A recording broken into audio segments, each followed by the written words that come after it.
Computerized Start is brought to you by my awesome patrons on Patreon, and by your tips and memberships on Ko-fi. These and other channel supporters make my live streams possible. You too can become a channel supporter with tiers starting at just $1.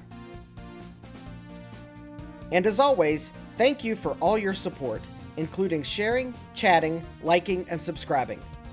Now roll that famous logo animation!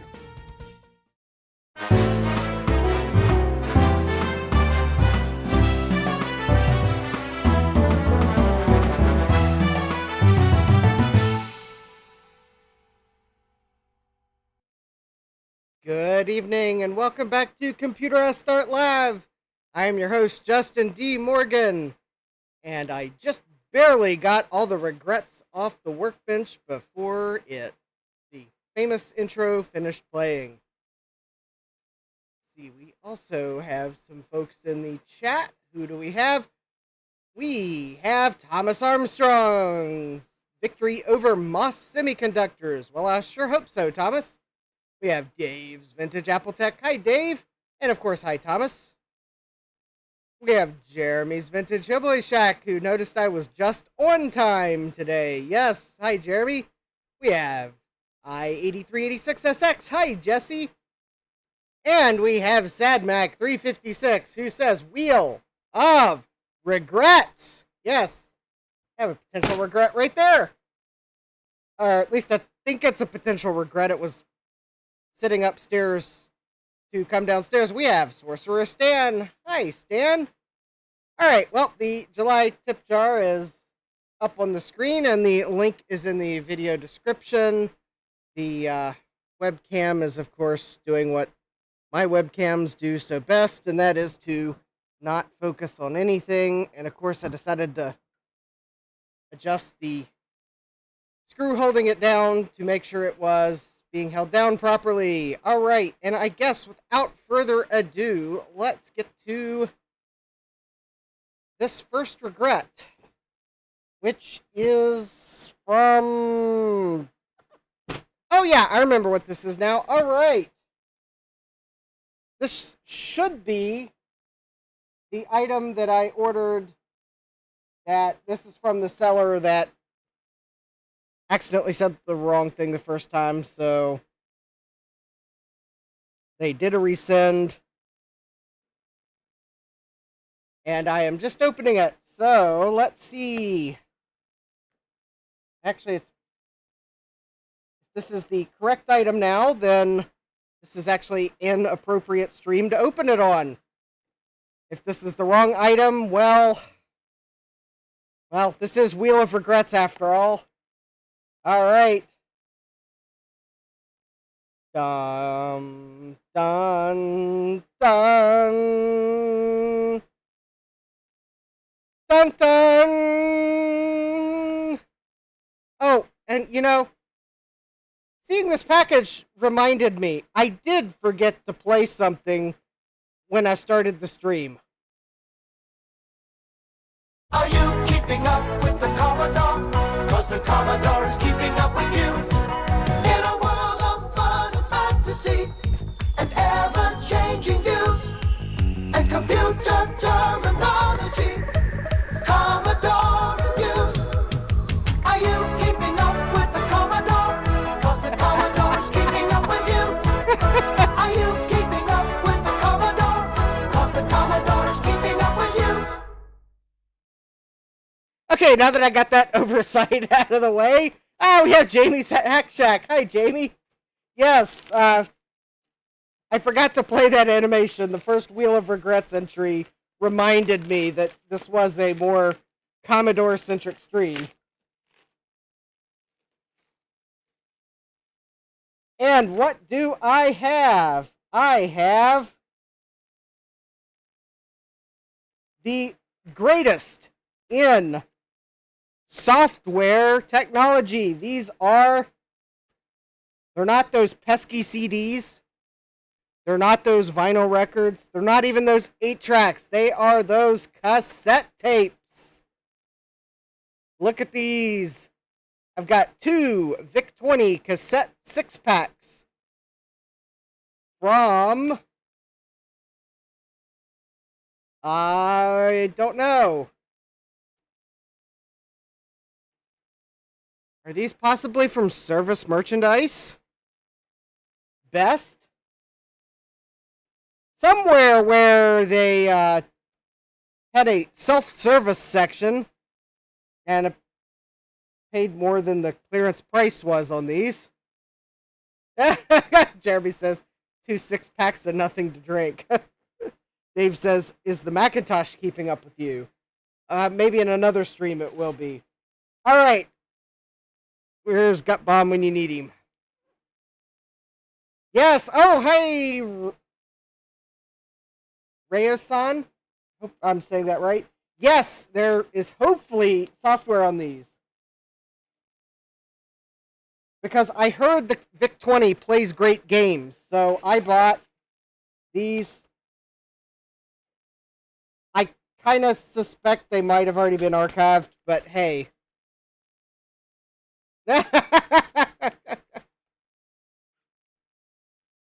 Oh, hi, Retro Tech Chris. Welcome.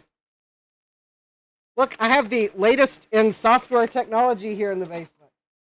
Oh, here we go. I believe that's the manual for this, and... Oh, there we go.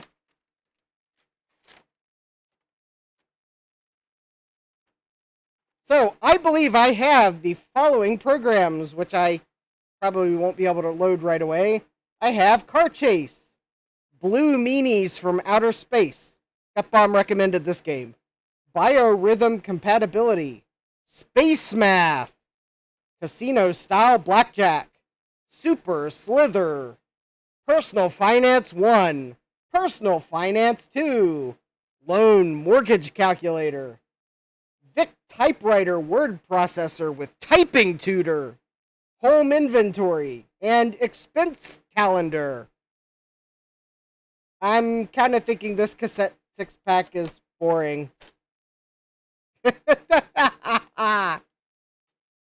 Alright, so these are some actual genuine VIC-20 cassettes. I believe these have probably been used before. Because this one actually still appears to have the plastic holders holding those tapes in. Sadback says, my favorite games, Personal Finance Calculator 1 and 2. Yes, if I spend this much on housing and this much on food, how much does that leave me for vintage computers? Actually, I suspect they probably went in the box like this. So we will put them back in the package. All right. Someday I will have the technology working to actually try these and see if they still work.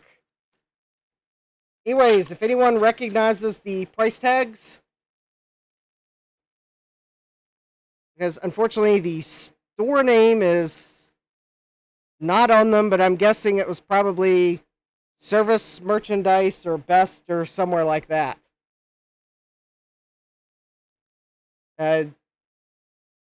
So, yeah, anyone recognizes the price tags. These at one point were $59.99 and had been clearanced all the way down to $297. Chris says, my total spend on vintage computers over the past 2 months has been $22. That has got to be a record low. All right, so let's see. What do we have next?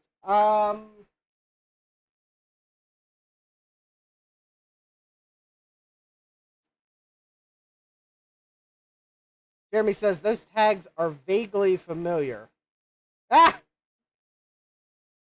I don't know if I want to open the big long box yet next, or the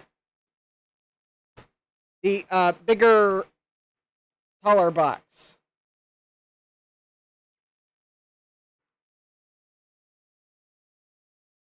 Which, so, I don't know if maybe the chat wants to offer a guess.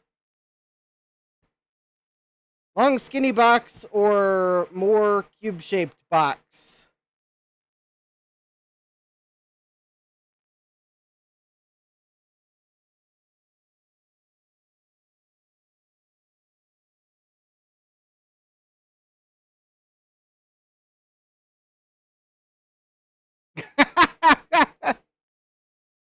Meagree says Nintendo can sue you if you have a mustache.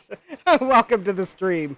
All right. Well, seeing no votes, I guess we'll go with the first box I pulled on the bench.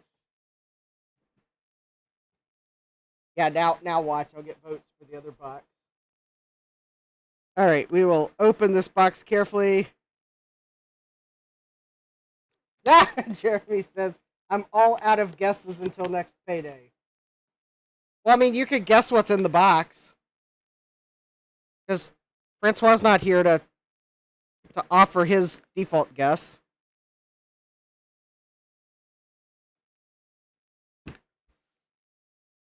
Oh, bubble wrap. What do you know?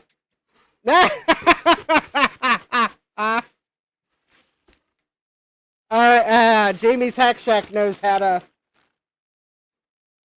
to get a good guess in.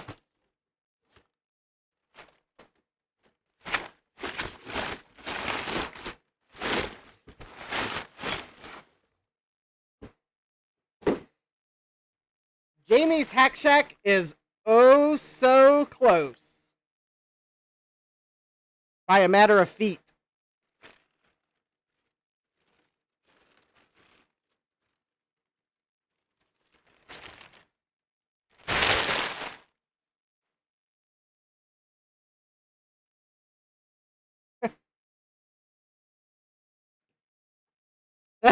Jeremy says, no more Coast or DVDs, please.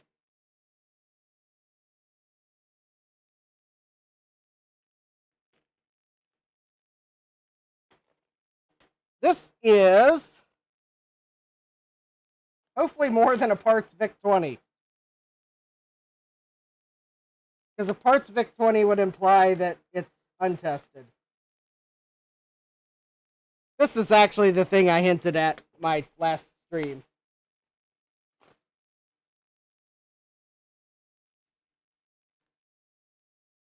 Although with the wonderful wrapping of the circuit board in bubble wrap without an anti-static bag.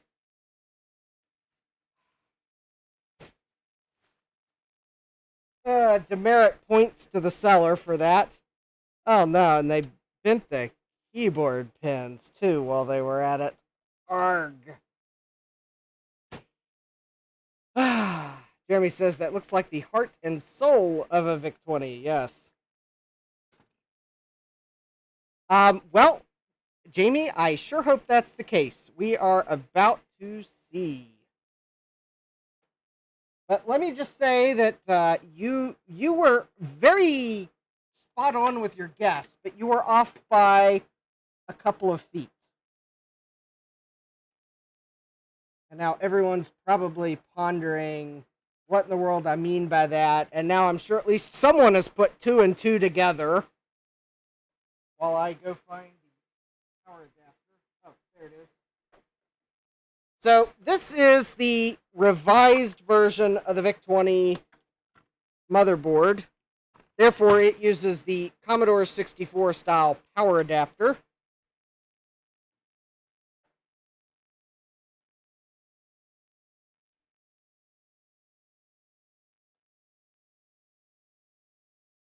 So at least the one comforting thing is I should just be able to plug this in with my Commodore 64 power adapter, and we will be good to go for testing. All right, let me make sure the composite input is selected.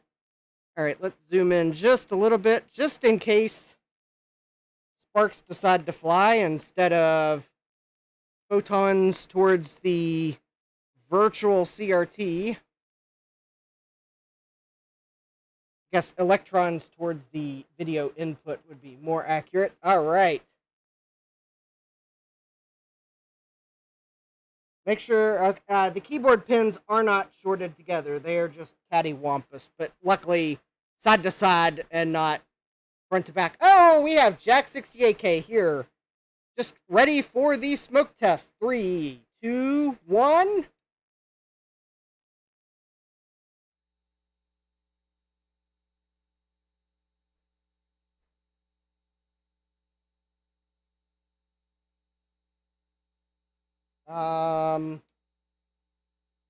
Oh, let's try that again. 3, 2, 1.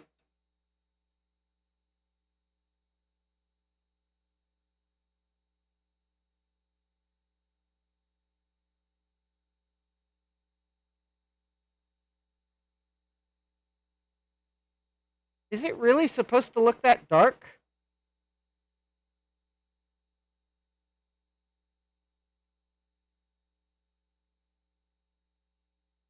Well, I mean that is gray with blue text on with a light blue border.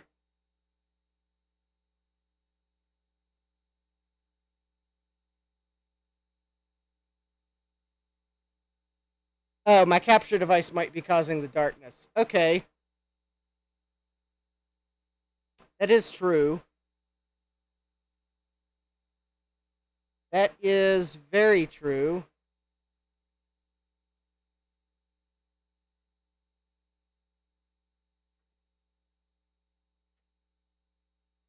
Let me see if I can find the...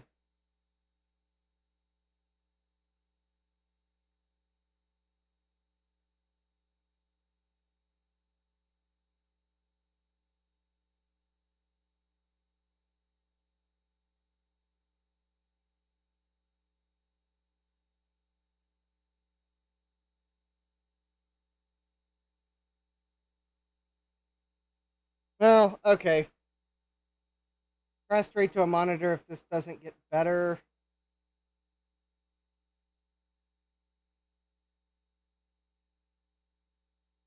Yeah, I guess I am going to have to try it to a monitor, because... It's just the problem is, if I go straight to a monitor, I can't show you all. Not easily. Yeah, capture devices add variables. Okay. Yeah, I know it looks...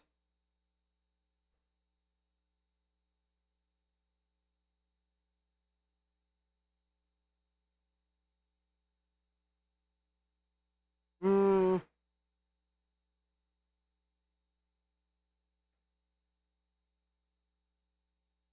I've misplaced the TV remote for that TV.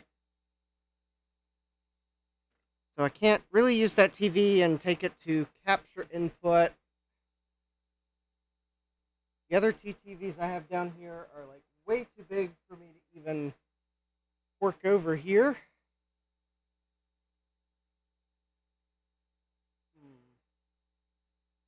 Yeah, that is kind of dark. I could plug it into my LCD monitor, but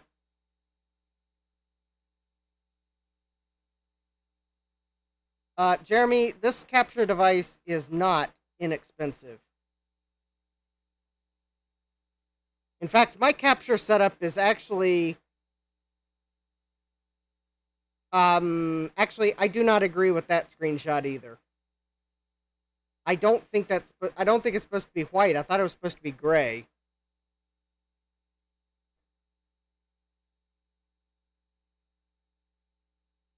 I hope this isn't a case of the VIC failed after the seller listed it. All right, let me see if I can find something that I can use to confirm this is working. Yeah, I've always told it was like, I think it's supposed to be light gray, Jeremy. Not, I think SadMac is... I do not believe it is supposed to be white. I believe it is supposed to be a light gray.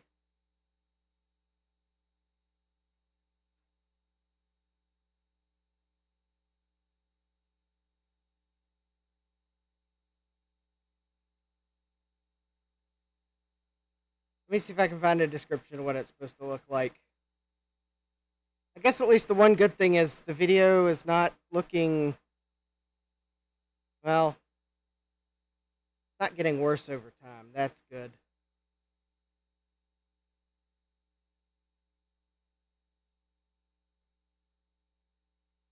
Let's see here.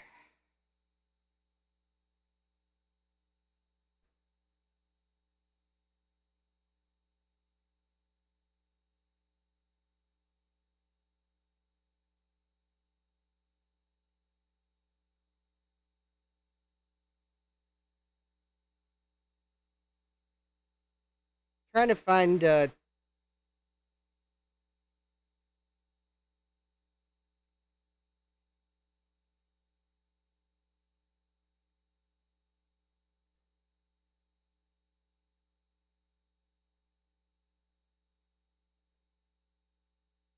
right, so we've got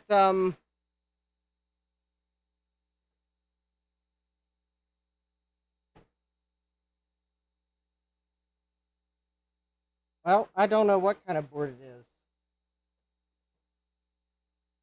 All right, I'll catch up with the chat just as soon as I can get the lid off the VIC chip. Okay, we have it is a VIC-6560, so this is an NTSC board. The chat is saying it should be white. Sadmac though says thought it was a light gray that appears almost white. Hi Retro Fox. Is this a PAL board? This is not a PAL board. It clearly has a 6560 in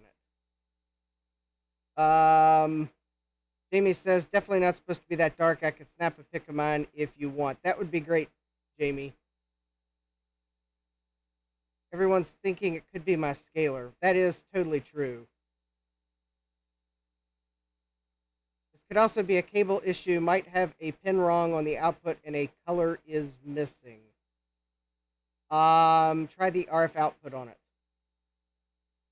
I do not have an RF modulator that I believe is working that I can use on the VIC-20. I have the cable I have has 4 outputs on it, and this is not a component. This is a composite video output.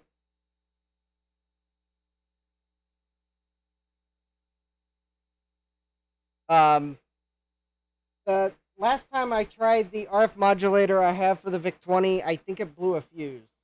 I do not have any fuses for this VIC-20 board. Although I think it blew a fuse. I don't know. It may have not blown a fuse. I am worried to use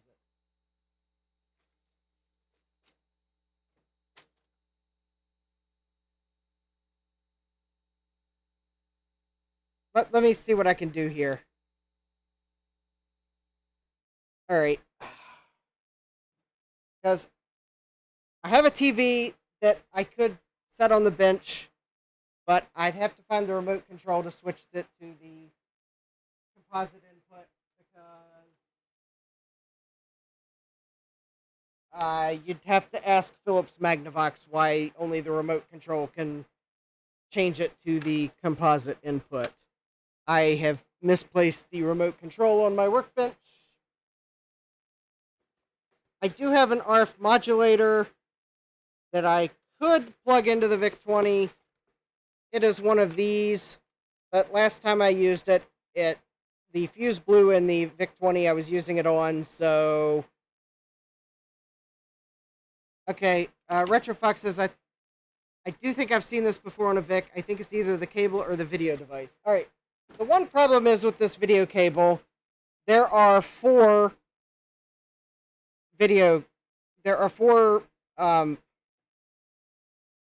it's a ridiculous cable.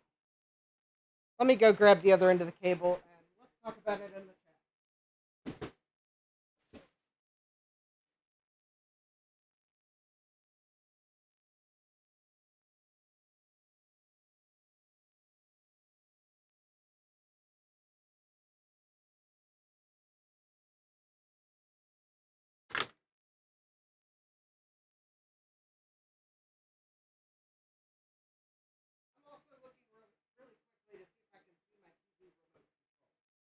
then problem solved.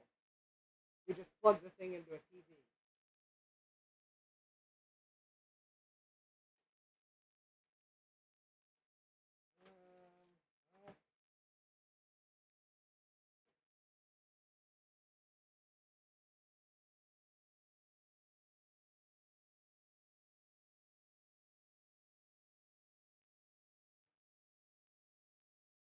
This is one of those cases of where I tried to figure this cable out and failed miserably.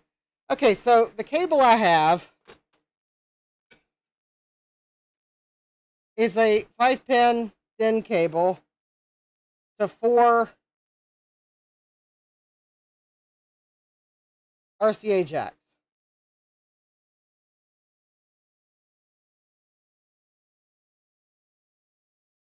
There are 2 Retrofox says that is all you'll ever need for RF.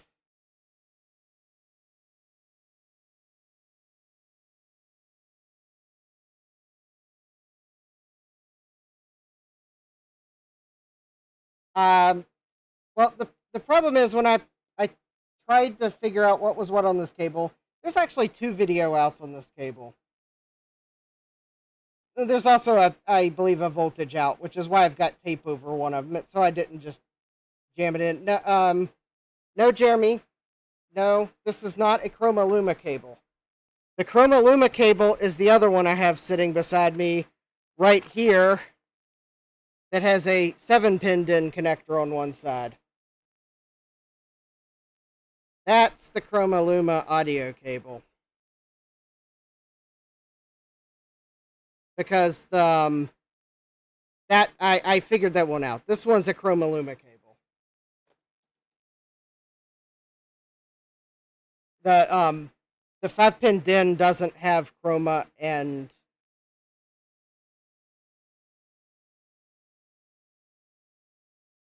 I think the extra 2 pins on the 7-pin DIN are Chroma and Luma. I think the 5-pin DIN is.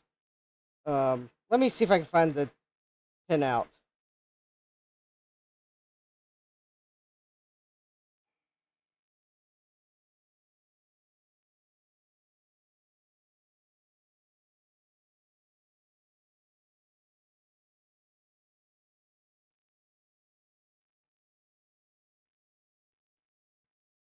Yeah, okay. Hold on. I know now you all are thinking I am just making things up.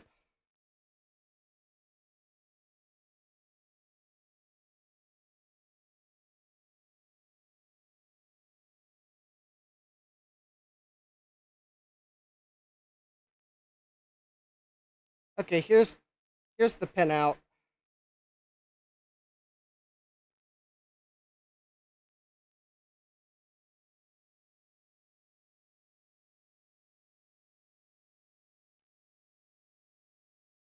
Okay, so this, I believe, is the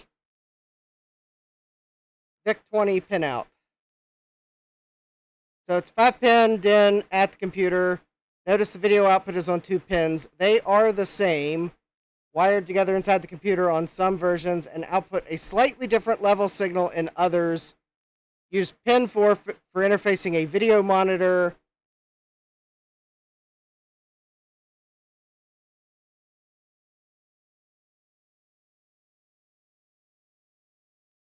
The pre-wired Commodore... Okay, this thing says the pre-wired Commodore cable should be 2-wire type. Be careful of the 6-volt line. It's there to source power to the external RF modulator. I don't know what this thing plugged into, Jack. It may not be wired for the VIC. It's probably not wired for the VIC by default. I tried to...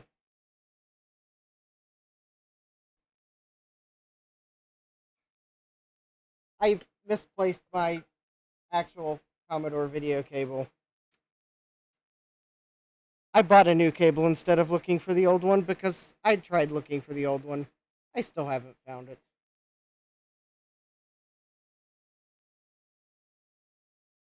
Oh, and hi, Got Bomb. That Commodore add-in 2-speed is unhinged. Yeah. Um.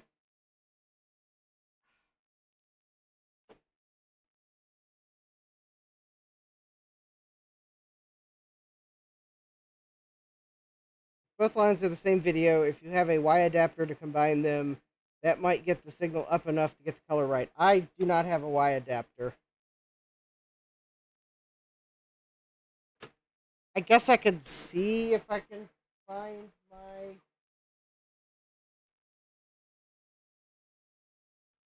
video cable.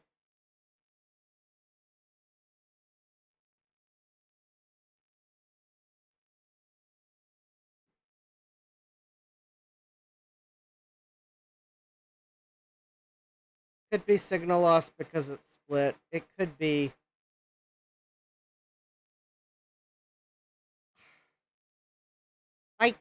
I don't have what I need to do the pay-per-click trip. I don't have enough clip cables.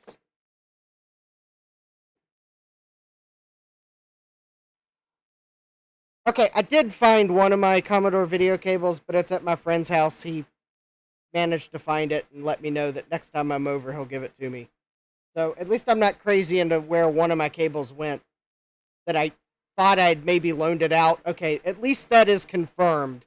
I did loan out one of my cables, and that's why I can't find it. But I have another one somewhere. Well, it would only be a temp thing, but I don't have enough alligator clips to pull it off.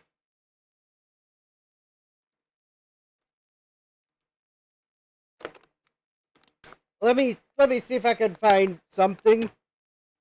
Unfortunately, I have like one alligator clip that I haven't cut one of the ends off for some ridiculous reason.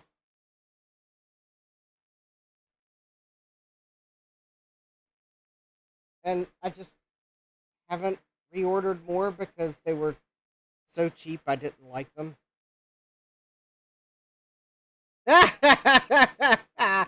You don't have to apologize, Gutbomb. Gutbomb's giving me live reaction feedback to stuff that happened 20 minutes ago. I really want to find one of my other Commodore cables. I don't have a Y adapter. I have like one good alligator clip. The rest I've cut one side off or the other.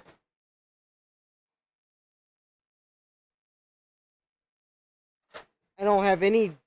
I don't think I've got any DIN connectors that aren't on a cable that I don't really want to splice apart to make a new video cable. Jack says, from now on, my live reaction will be to stuff happening 20 minutes in the future. I guess...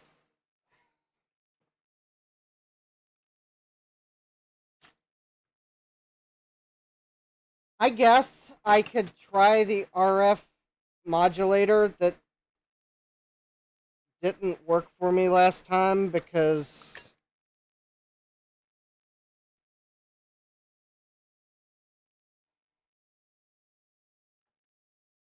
probably about the only way I'm going to know if the VIC's working is to plug it into a TV.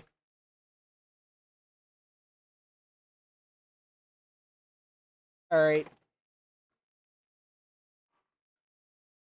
One of these days I'll find the cable I can't find. Not the cable I loaned. I know where that one is, but I found the cable that I can't find in the basement too. Retro Fox says they are $5 for 4 of them.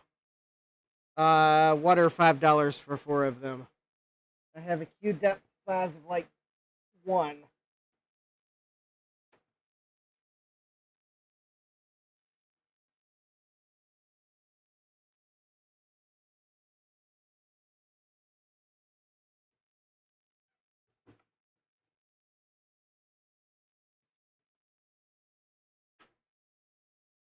Are you referring to the Y splitters?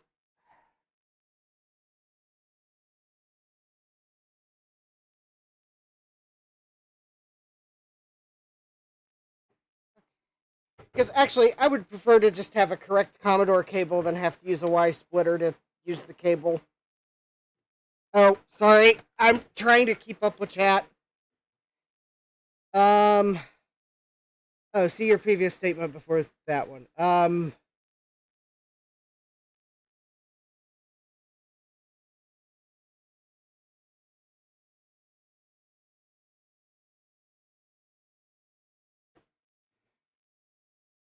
I don't know what else to do. I'm like,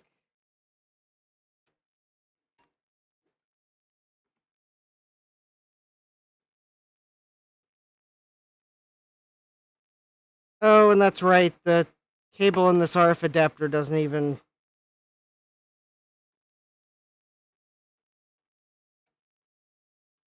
Oh, it doesn't even make good contact with this adapter on my TV. That's not going to work.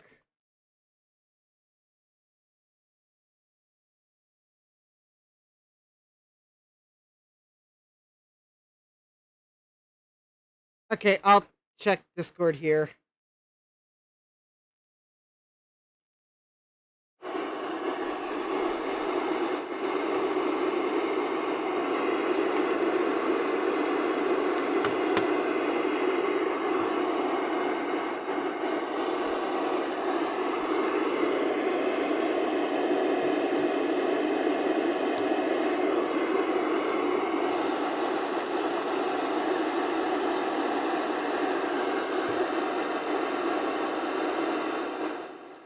No, that's my TV.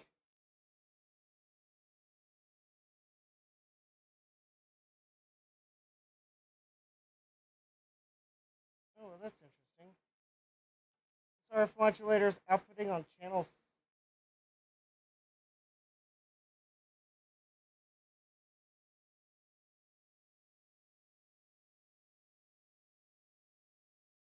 What doesn't make a lick? Channel 7? No way. Alright.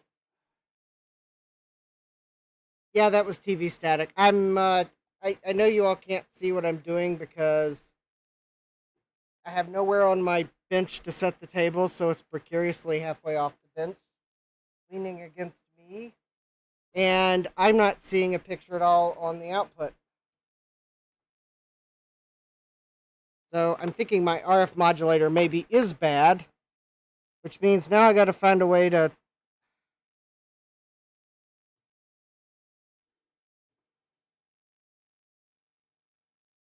Can't use it for the.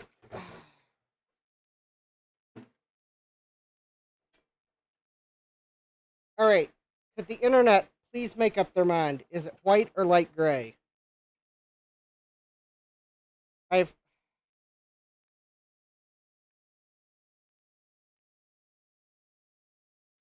Okay, I think that RF modulator is busted.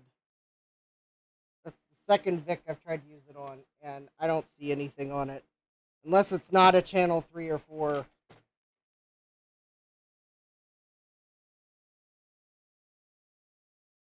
Alright, at least it didn't blow the fuse.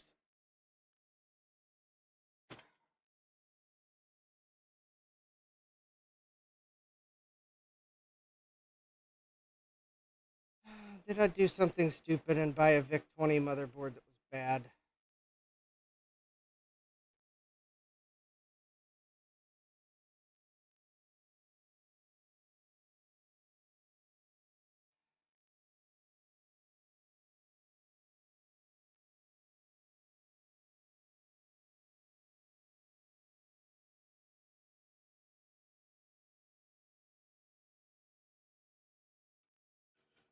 Alright, I'm checking the auction photos here.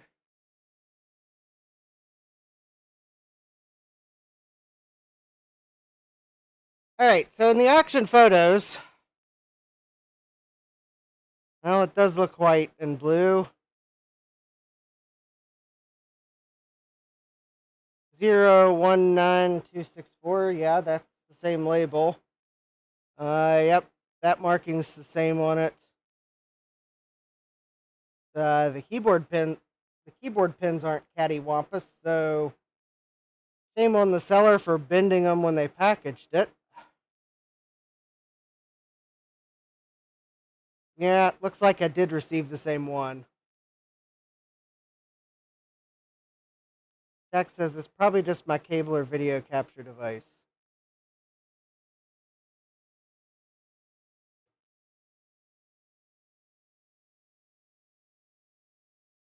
Capcom says, and by RF modulator, I mean, oh, I don't really want to adjust the potentiometers until I'm sure they need adjusted.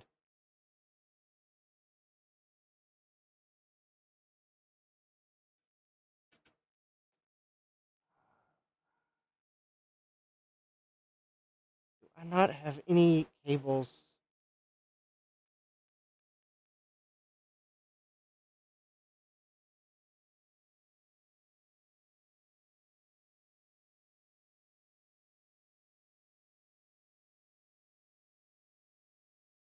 Just need the right cables.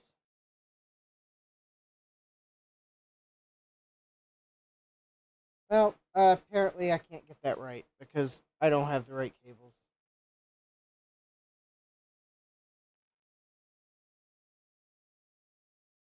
Okay, I'm finding these VIC-20s very frustrating because they're supposed to just work. Yeah, I said that half sarcastically. They're supposed to be the friendly computer. And apparently, they're not friendly.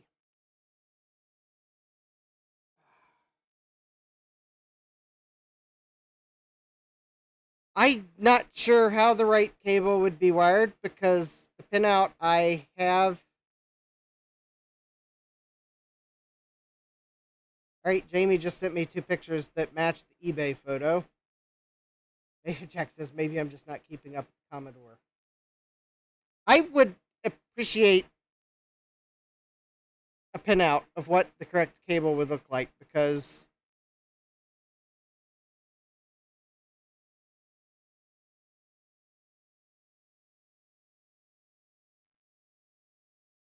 slightly different.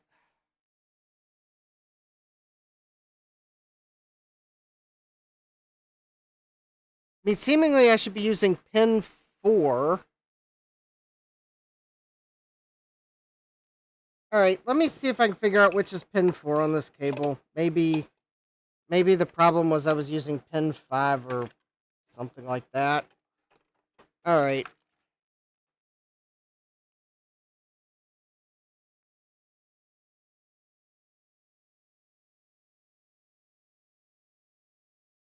Also, I wish pinouts would come out up with a standard method of describing them because I'm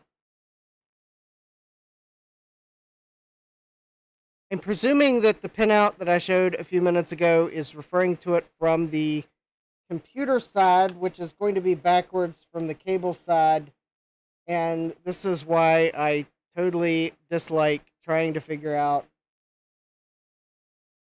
what pin is supposed to be what, because now I have to flip things in my head, and I can't do that while live streaming.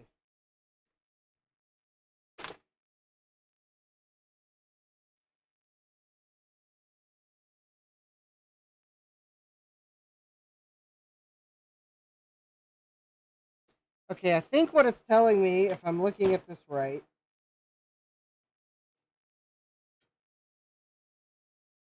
that this pin here, which I believe is pin 4 of the cable side,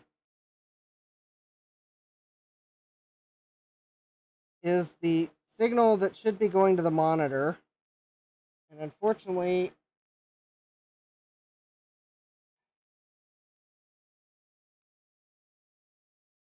I don't have a way to...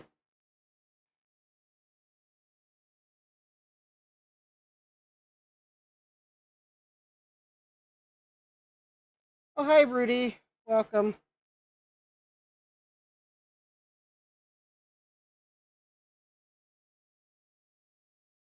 I am probably just going to break down and on Monday buy a cable from 8-Bit Classics and be done with it.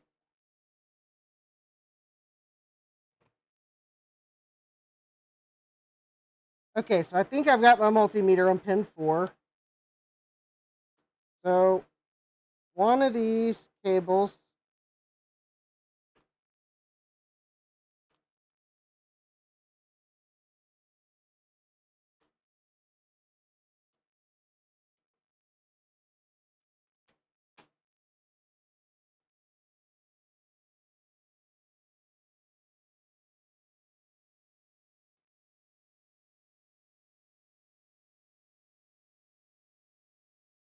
I've got my probe on the shield.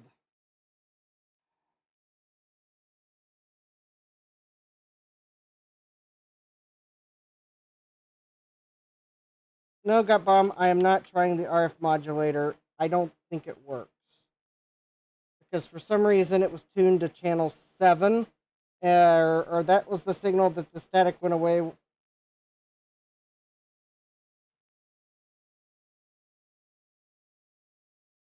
I don't know. I don't.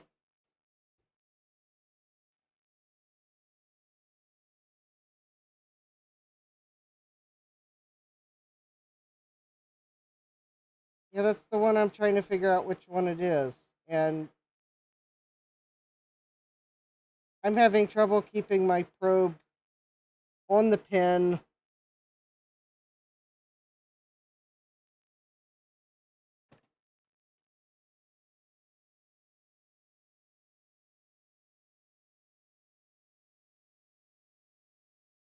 Something tells me this red one is not the voltage out one like I thought it was last week. Hold, please. No, I don't think the cable's bad. I gave up with the RF modulator. Yeah, one in.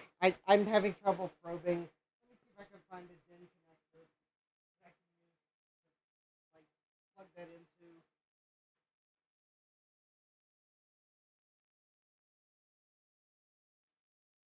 Should have some DIN.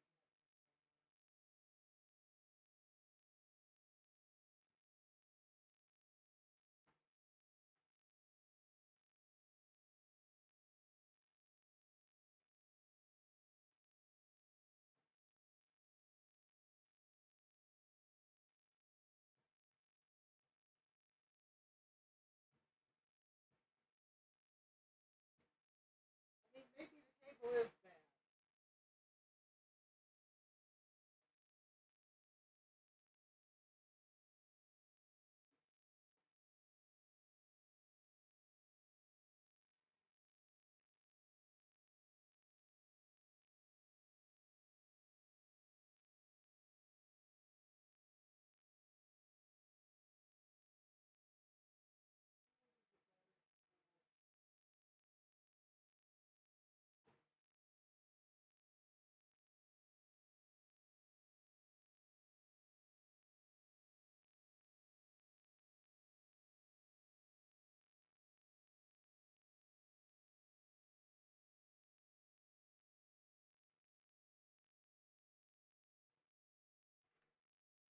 Okay, I'm not sure I have any DIN connectors. I thought I did because I've tried building a synthesizer once, and I thought I had some spare DIN connectors, but I can't find them real quick.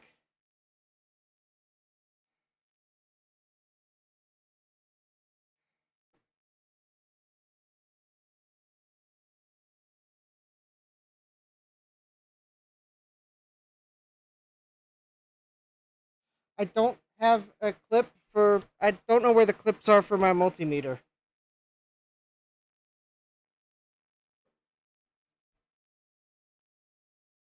Oh, wait. Well, okay, update. I don't know where the probes are for my multimeter that those clips go to.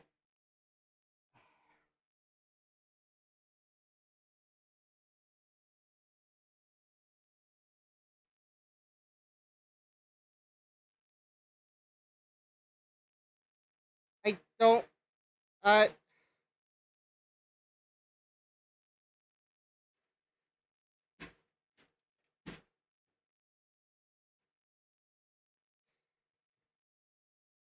I.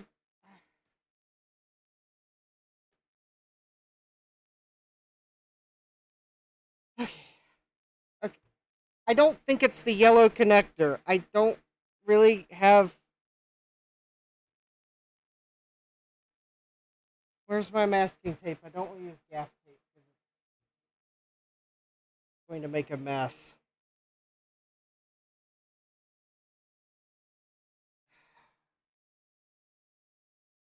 Fine, I'll use gaff tape.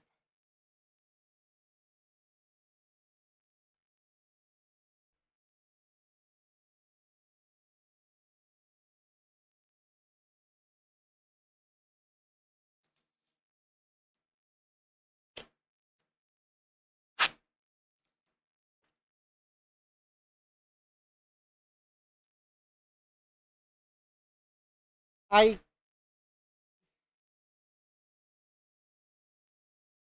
I I know you all are trying to help me in the chat, but I really don't think I can hold... I need both hands to try to probe the DIN connector. That's the problem. I can't hold the DIN connector and probe it with only one hand. Unless I can manage... Okay, maybe I can.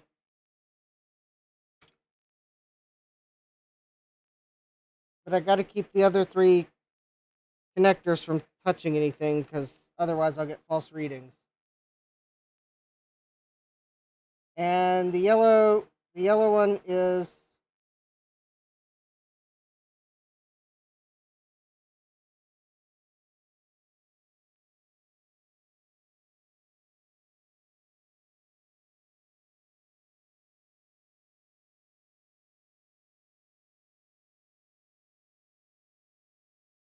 The yellow one is pin 5.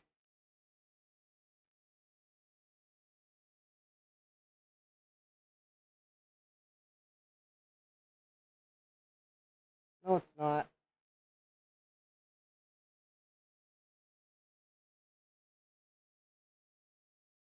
No, it's not pin 5.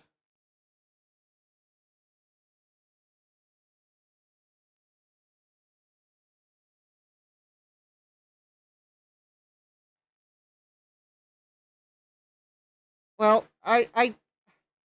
well, Rudy, the thing is, and why I have not adjusted the potentiometer is, the colors looked way different on the eBay seller's auction listing photos.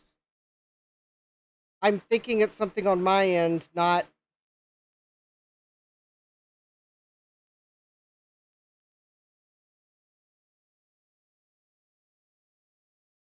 Well, the DIN connector... Okay, got bomb. I see the... Okay, I haven't wanted to adjust the potentiometers because the colors look different. I don't...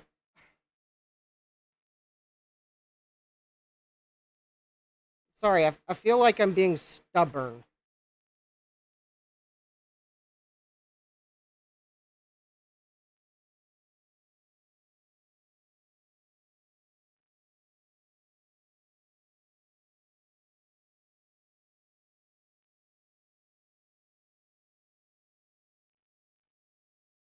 That is why I don't want to change the potentiometers. Because that is supposedly this motherboard. So, no, I don't want to change the potentiometers until I rule out that it's... I want to rule out my scaler and my capture card and the cable before I adjust potentiometers. Because that looks correct. So, yeah. Yeah, okay, I know. Also, Gut Bomb, to answer your question, why don't I plug the cable in and probe it on the Commodore side? Well, that would be because that's the DIN connector the video cable goes in, and quite honestly, there's not a lot of room for me to maneuver my probes in. that is the room I have to work with. Unfortunately, it's not like it's the cassette one where I could very easily probe the 5 signals. I mean, look at that DIN connector. I would have already plugged the cable into it. This one, I can hardly get my probe into pins 4 and 5 without touching something else. Rudy would plug it directly into a monitor only in C. Can I flip the board over and hit it from the bottom? Not without removing the shield, which is soldered on.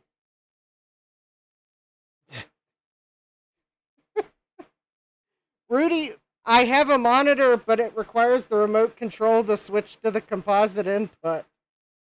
And I have misplaced the remote control.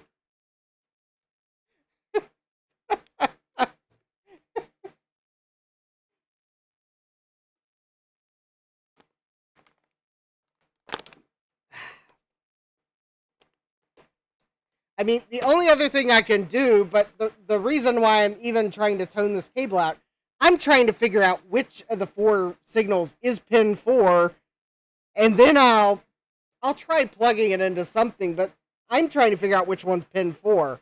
That's where I'm stuck on.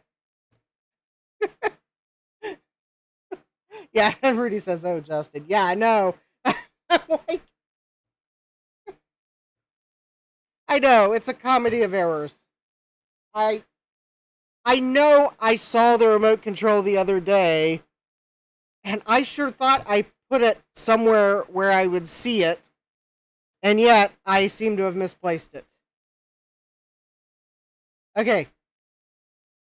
I was trying to find a DIN connector that I could plug this cable into where I actually had easy reach of all 5 pin signals. But I don't remember where my DIN connectors are.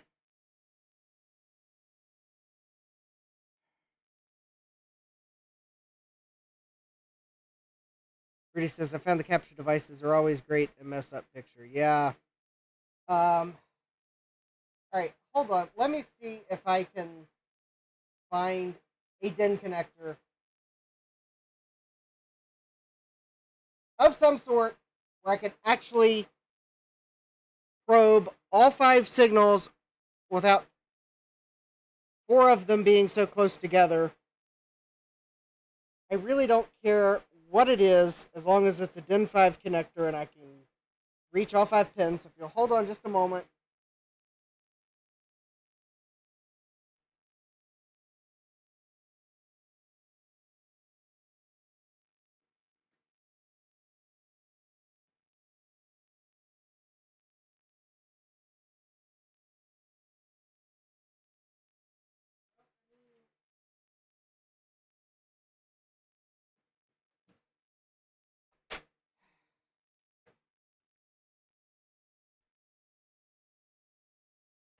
We could use the other VIC-20. I think its DIN connector's a little better. Rudy, I have other composite monitors, but I don't really feel like dragging them over here at the moment. My 9-inch CRT TV, which is very easy to use for things like this, is the one that requires the remote control. I have like 2 or 3 Dell monitors that have composite inputs, but they're upstairs, and I'm not going upstairs to get them. I have like 2 other CRT TVs, but they're huge in comparison.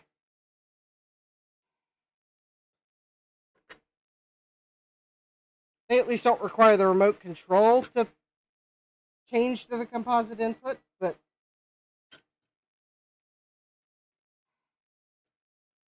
I have my stream-friendly composite devices, and then I have my stream-unfriendly ones, and yeah, I have plenty of composite devices. It's just how practical are they to use right now at this immediate moment? Heck, I mean, my second monitor on this computer has a composite input, but unfortunately, the moment I switch to it to try to use it, Windows rearranges all my windows because I have things on both monitors right now. So, well, I could run upstairs and check for sanity, but those monitors aren't plugged in. I mean, if it really came down to it, I'll go and be right back and take it upstairs and plug it in for sanity, but I would have to actually go set one of those monitors up. The fact that I have it doesn't mean that it's set up for use. I mean, I could think one of the TV. I got both TVs down here. I mean, I could probably drag one close enough to an outlet.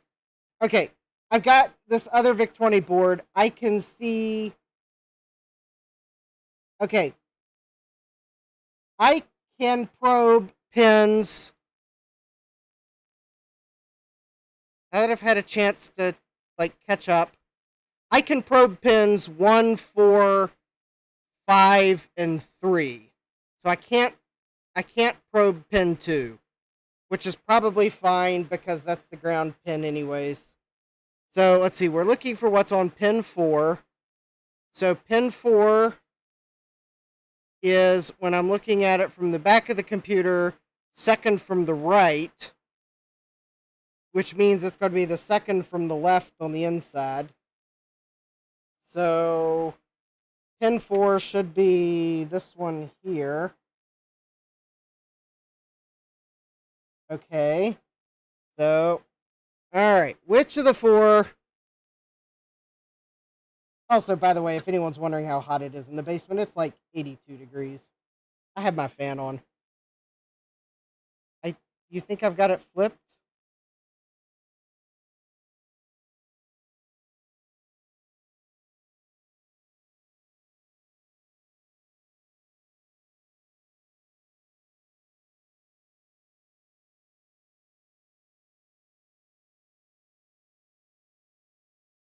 I'm okay. One thing I'm not good at is trying to flip connectors in real time during a live stream. Okay, so if I'm looking at the connector from this way, it's going pins 3, 5, 2, 4, 1. So pin 4 should be. So that should be pin 3, 5. We can't see pin 2 because it's covered by this DIN connector. 4 and 1. So I'm pretty sure this is pin 4. Oh, Jamie says, look at the Discord pic. Oh. I'm so,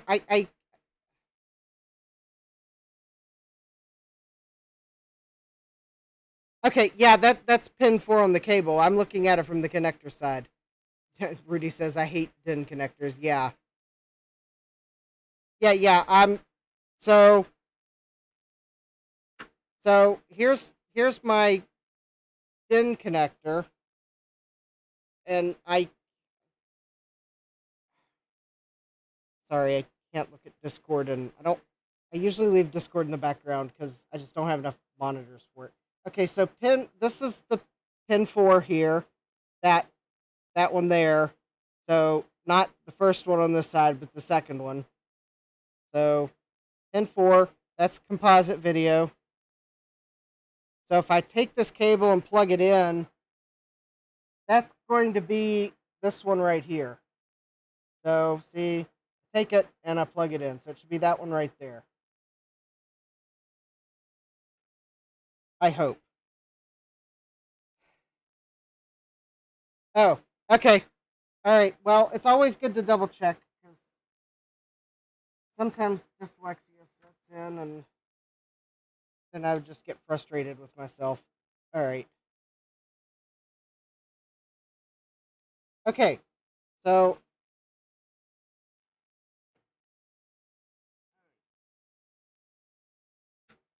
let's see if any of these. unfortunately, this is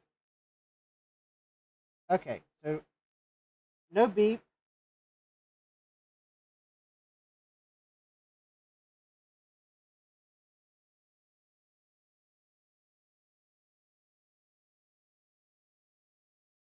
Oh.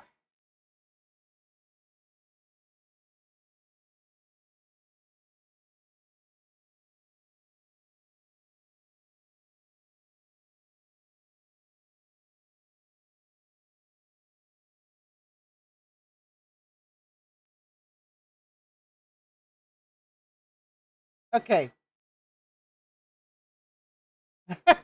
Reyes.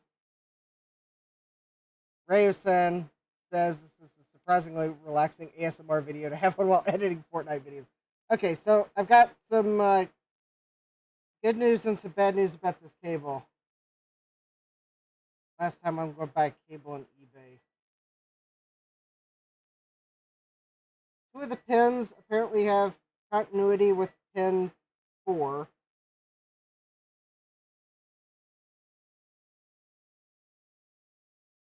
Which is correct because pin 5 and pin 4 are connected internally.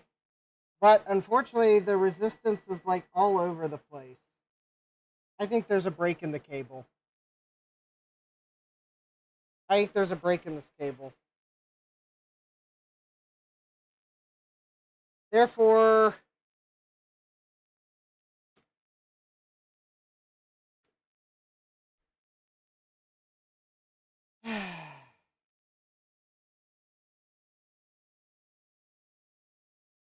did I? Yeah, I tried the white and the red. They're both giving me like 1 ohm, but they're like here. Let me show you. Well, let me put the multimeter in frame, and you'll see what it's doing, and then you'll realize why I think the cable has a break in it. Okay. So I have my multimeter, my probe firmly planted on the pin. So as I bend the cable,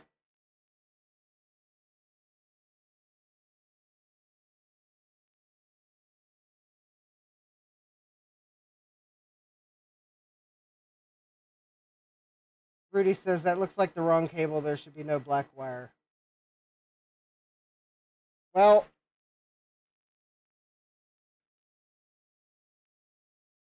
well, it's the only cable I have that could potentially plug into a VIC-20. I think there's a break in the cable anyways, even if it is the wrong cable. There's a break in the cable. I'm not getting a good signal.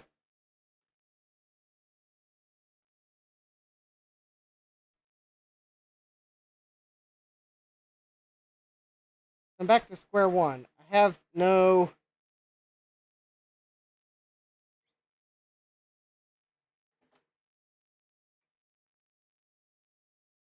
Oh, hi, Jesse. Welcome back. Okay. I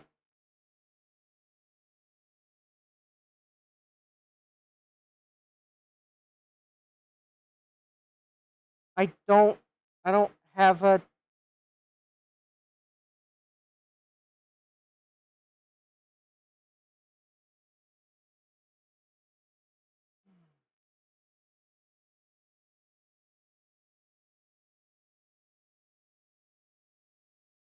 Oh, thank you, Gut Bomb. Oh, thank you, Jamie. All right, so Gut Bomb just made a channel donation of a brand new cable, and Jamie's sending me a new box of alligator jumpers. So awesome. Thank you both. Yes, those will be tremendously helpful.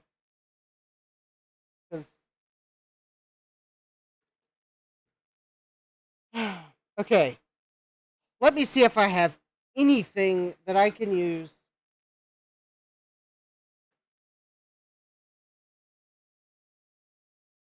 Anything I can use.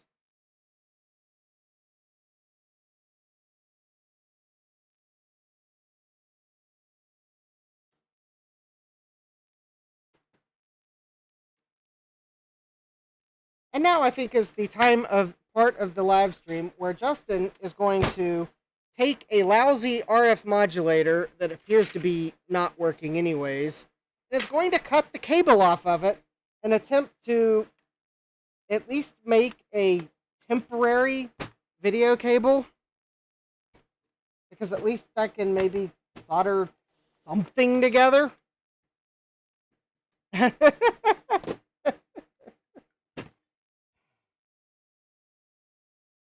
In fact, actually, maybe I don't have to cut the cable.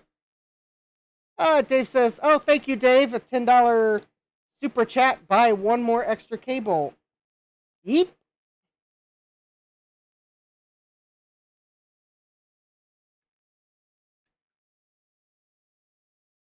Oh, by the way, the VIC-20 RF adapter was apparently nothing more special than an internal RF adapter in a metal box.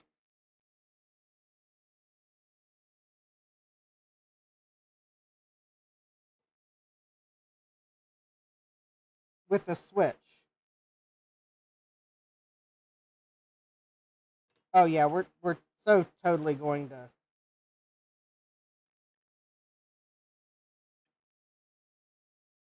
Yeah, we are.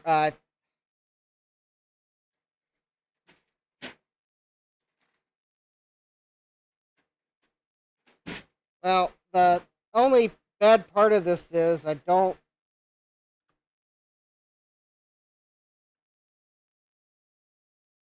Oh wait, I might have just realized where I've got a composite video cable I can sacrifice to the good of the VIC-20 testing.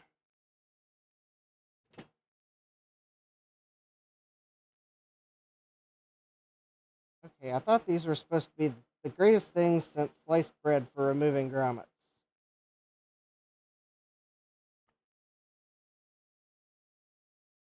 Maybe this grommet's too small for it?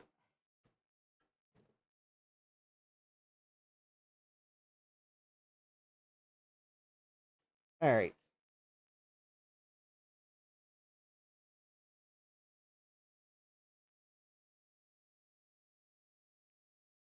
Well, I realized that it seems so simple to just cut this and attach it to an RCA cable, but problem is I don't have a lot of RCA cables that are in a condition where I just want to cut them apart to make a temporary cable. My local thrift shops price some cables like that like it's eBay.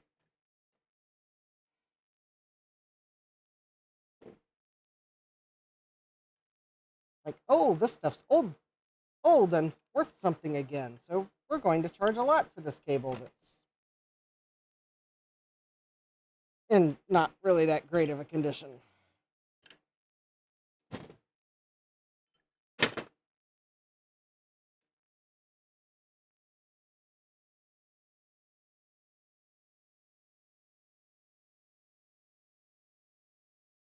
Okay, so we now have. All right, I'm presuming the copper is shield. And then we have a yellow and a white and a black. Now, one of these wires is going to be 6 volts. And I do not know the pinout of this modulator. Oh, Gutbomb says yellow for video, black for audio.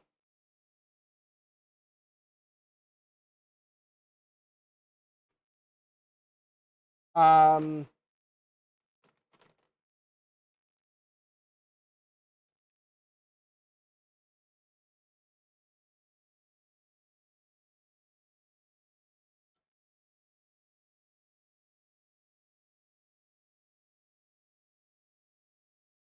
well, I guess that's.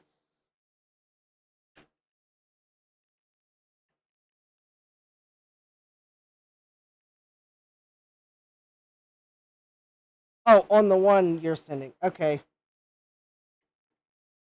Yeah, I want to confirm what the pinout of this is by looking at it.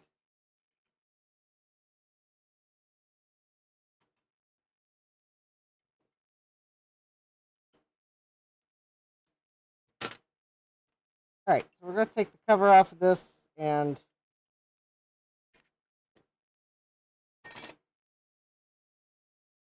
oh, that thing's put together so compactly I would never figure out what's what.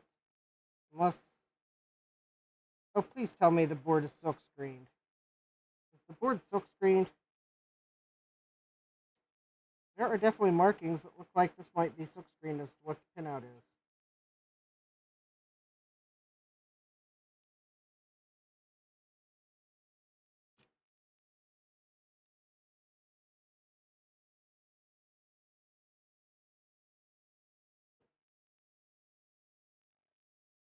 Okay, I don't know.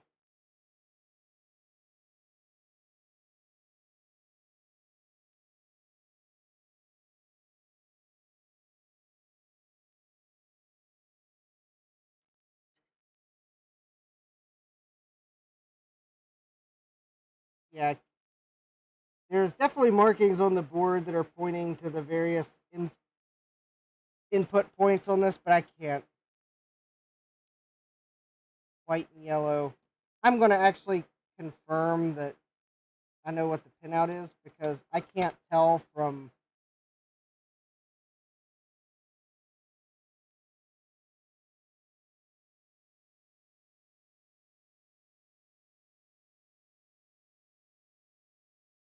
Because actually, I don't think the switch was channel 3 and 4. I think the switch was like on and off.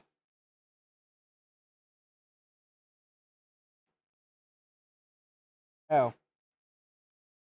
I think I see why the switch wasn't working well. I think the switch is broken. It looks like the black wire. Oh, I think I cut it too close to the. That's not going to help.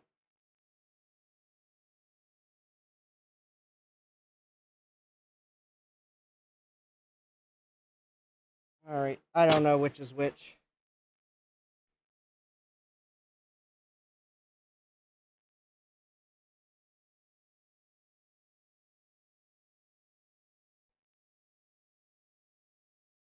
Um.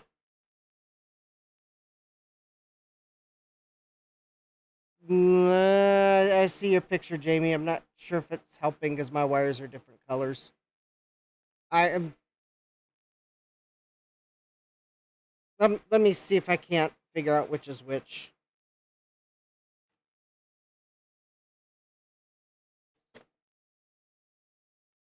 You know, the really embarrassing thing would be that if the third box happens to have something that would help us, and I haven't even gotten to it yet.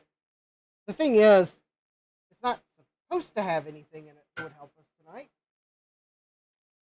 But you know, there's always that chance the eBay seller finds something that went with what you bought and is like, oh, here, I found this, have it. All right, good night, Rudy. Yeah, I'm not sure they always use the right colors or the same colors, so I'm just going to double check because one of these is going to have 5 volts on it, and that one I definitely don't want to use. I'm probably going to have to go upstairs and grab the RCA cable that I don't mind cutting apart for science. I am also trying to look for my wire strippers. Oh, there they are.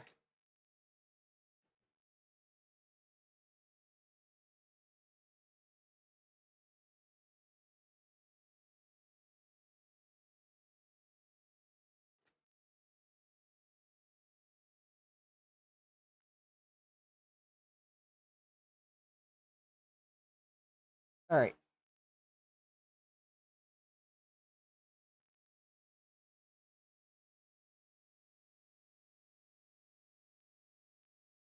Okay, so I have 3 cables and well, I don't think I stripped them quite well, but okay.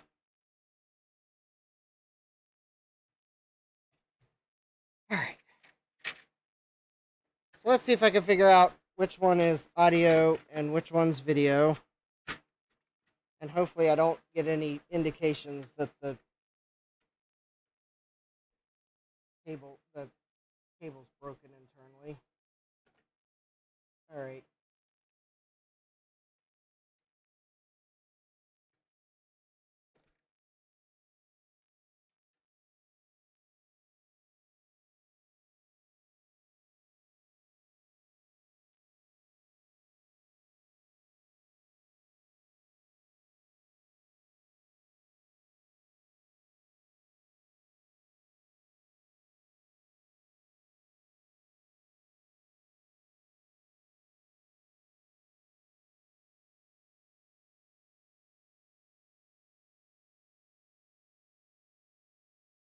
That's not good.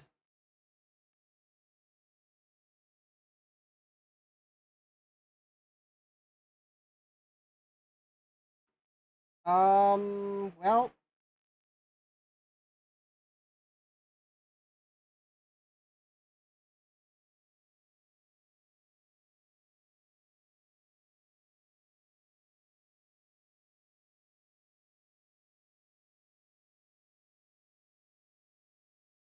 okay. Well, there's a slight problem here.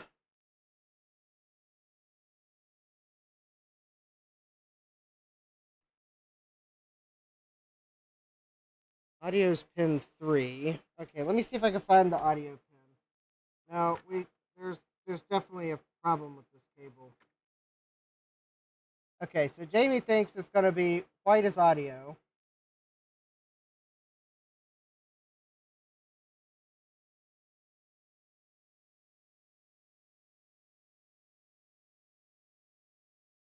No.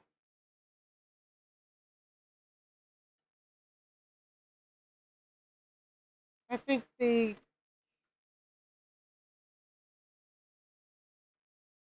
I think the cable from the RF modulator is broken.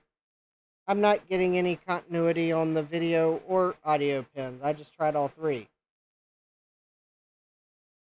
I think it's broken. So not only was the switch on the RF modulator broken, I think the cable is broken too. Well, that's just... Okay, do I even have continuity to the 6-volt pin? Or the volt... The pin that voltage would be on? I bet that one...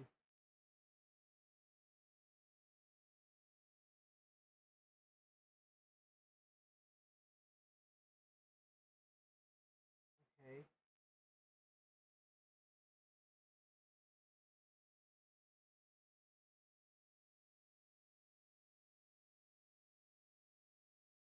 Well, that...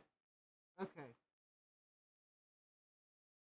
I am not getting any continuity. Oh, there we go.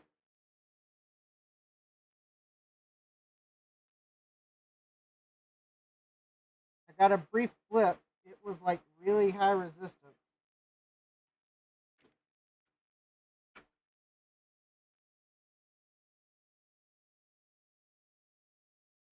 I think that cable has a break in it too.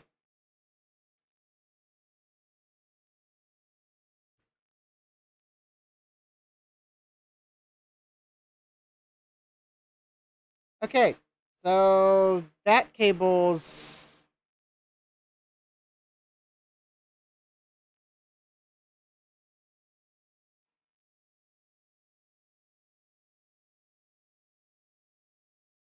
Well, that would explain why the RF modulator didn't work. Okay,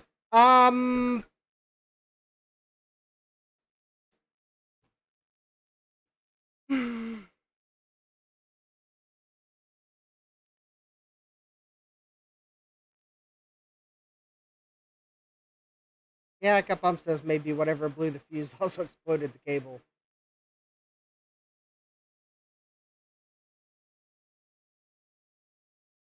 Yeah, that cable, there was no continuity. I don't know where the break is, but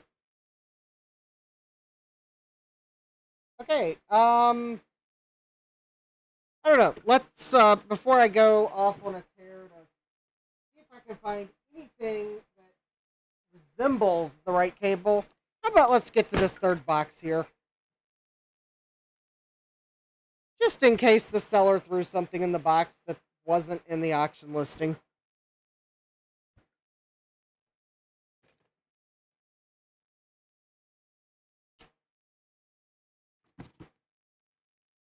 Well, I don't have any DIN connectors. It seems like I'm going to need to make a whole new cable. Alright, let's see what's in this box. Because maybe, just maybe the seller threw in a bonus item. I have had it happen before. Rarely.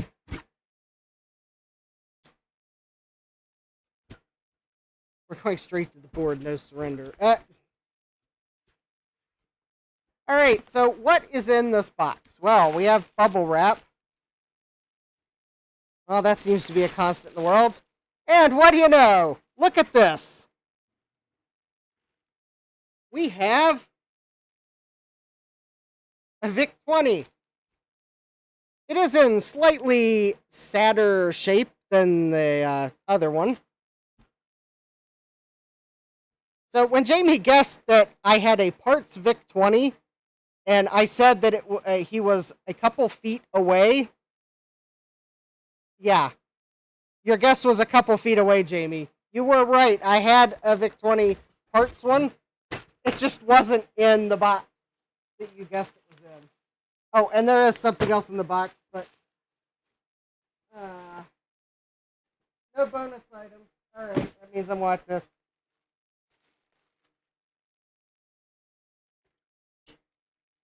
Yeah, another VIC.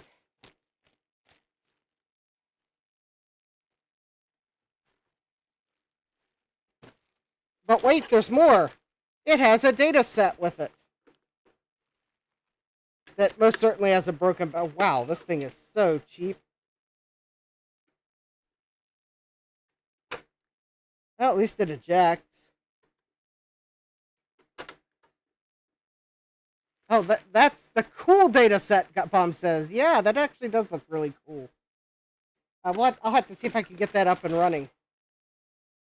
Alright, unfortunately, I was hoping that maybe that seller would have included a bonus cable that they'd forgot to mention that they had. But no. Okay, at least the keys that are present seem to be working. The wide one was the lame one. Oh, well. You just insulted my other data set, but it might have not heard you.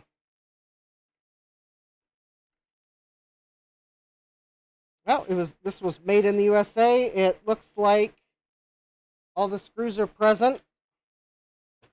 Most of the keys are present.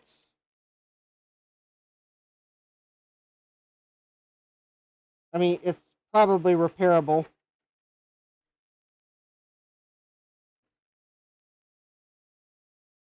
Let's open it up and see if it's been opened before. Okay, I didn't hear a crack when I took the screw out. Alright, I think someone's been in it before. Alright. If all the chips are present, then at least maybe this might have actually been worth what I paid for it.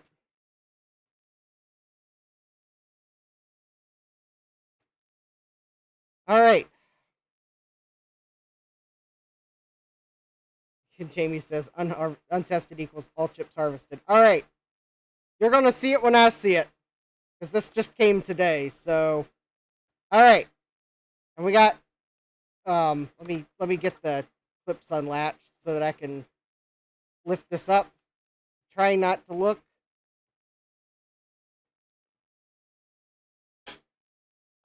Did not want to do that.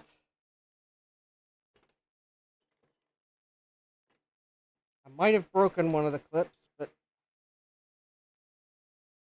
Alright. I'm having trouble...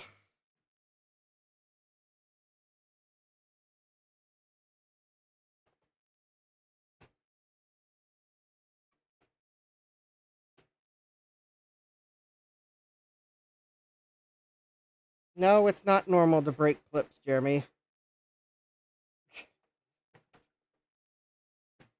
That's just kind of sad. I guess maybe it is normal to break clips these days.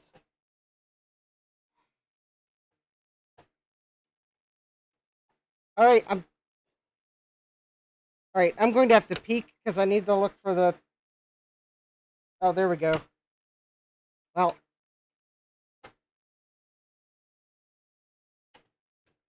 Alright. 3, 2, 1.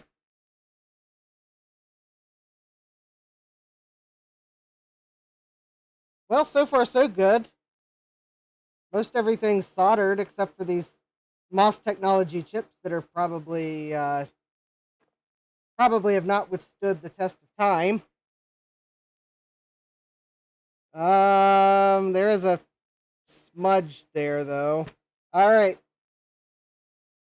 Still have the VIC chip. Woohoo! All right. The VIC chip is soldered in. So maybe someone opened this up with the thought they might have an easy payday. And nope. The only things that are socketed are the 245s. The processor's soldered. The ROMs are soldered. Character ROM is soldered. The VIC is soldered. The whatever my call it's are soldered. Even the SRAM's soldered. Yeah. Probably saved by the soldered. Oh, and actually... Oh, actually, I don't think I did break any of the clips. Okay. Okay. I don't think I broke any clips after all. That's just probably plastic noises. Alright. Yeah, hit that like button for liking it when Commodore soldered all the valuable chips in so that the eBay seller couldn't follow the awful advice sometimes of when in doubt, part it out. Yeah, please don't do that to vintage computers unless you absolutely, unless it is like truly a parts computer.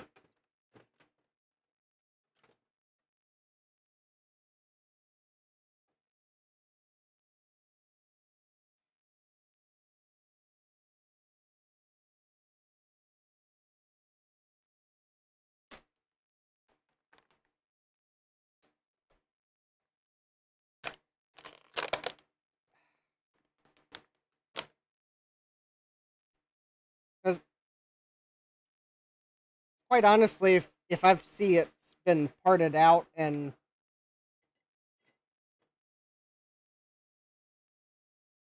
yeah, if I see like a computer and there's there's a couple C64 motherboards on eBay right now that have none of the chips in them because someone took all the socketed chips off. Yeah, no. You're selling those motherboards for too much because you just took all the valuable chips off of them. Or someone did. I'm not saying the seller did. It's quite possible someone else did, and they're now trying to sell something they found, and at least they realized there were chips missing. Unlike this video card that I found on eBay once that said, untested, might need repaired, and it was like one of the ATI Mach 8s or something like that. It was just basically an ISA card with sockets. Because every socketed chip had been pulled off. The only way you knew it was like a Mach 8 was because of the FCC ID. There were no chips on it. Like, no. Untested's the wrong term for that. You can't test that. strangely enough, I think the seller maybe eventually figured out no one was going to buy it because I haven't seen it pop back up in my saved search in a while. I mean, literally, it was like, I think an ATI Mach 8 or something like that. It was a card that would have been worth something had it had the chips in it. Even if it like had bad RAM and someone had to replace the RAM chips, if it had the chips there, I think the card would have been worth like potentially a couple $100. But they were trying to sell it for a couple $100, but it was basically a PCB only because like there were no chips, not even the like common logic chips. Like someone had taken them all. Like no, that card is worthless. It's like not usable for its purpose. No one's gonna be able to find those chips.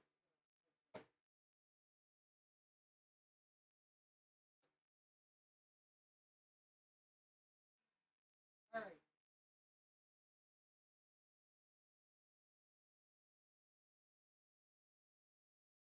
Let me see if I can find a video cable.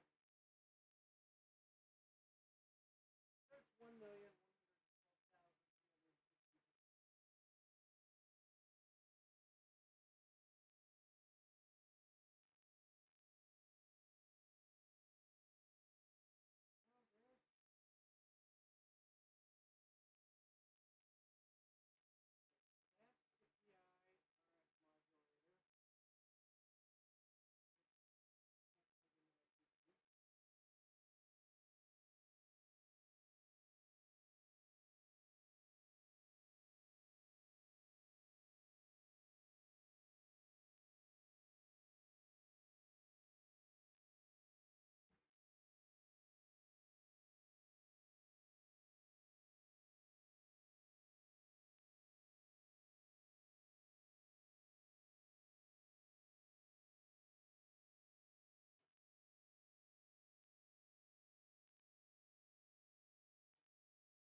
Well, I just found a 5-pin DIN video cable. Unfortunately, it's the wrong type.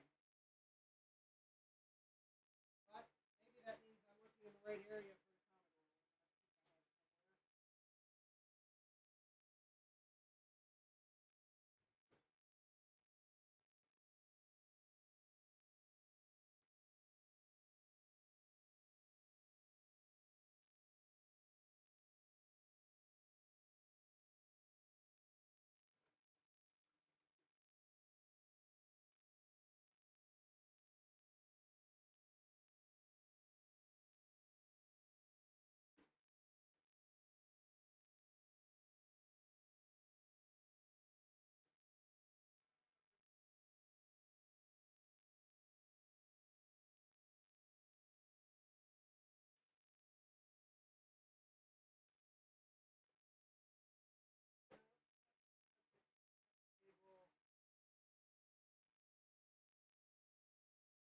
Okay, let me look at the pinout for the systems that this cable goes to and see if there's any way at all it'll work on a Commodore.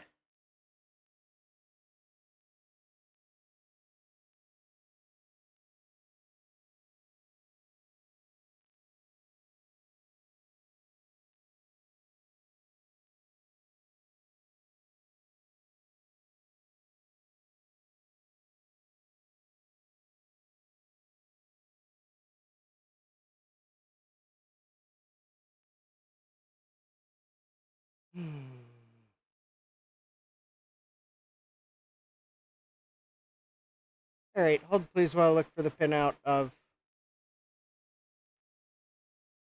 Um, no, I distinctly think that reason why I specifically bought this cable was because there is a pinout difference between MSX and Commodore.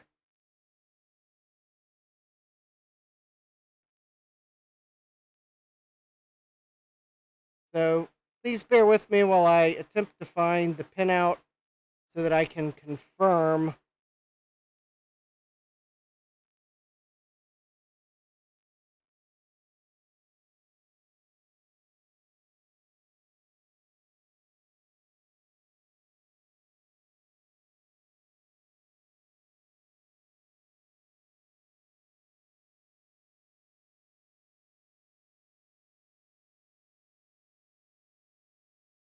Oh, okay. So pin 3 is audio and pin 4 is video. Well, if the pinout I just found is correct, then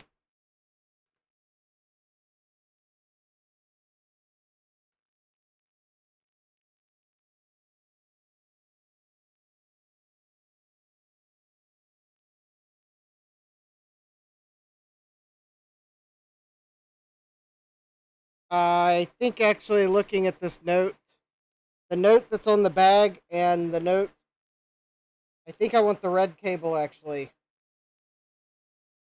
Because this bag says the left audio 4RF. Oh, nope. I then looked at the mark because there's a which cable it is, and actually that white is probably connected to the audio pin, because this was the no RF cable. Okay. So yeah, it's probably yellow and white. So what am I going to plug this into now? So I go through all that trouble of finding a cable, but now I need something to plug it into that's not my scaler. Oh, hi Will, welcome. All right, let's do this. Let's first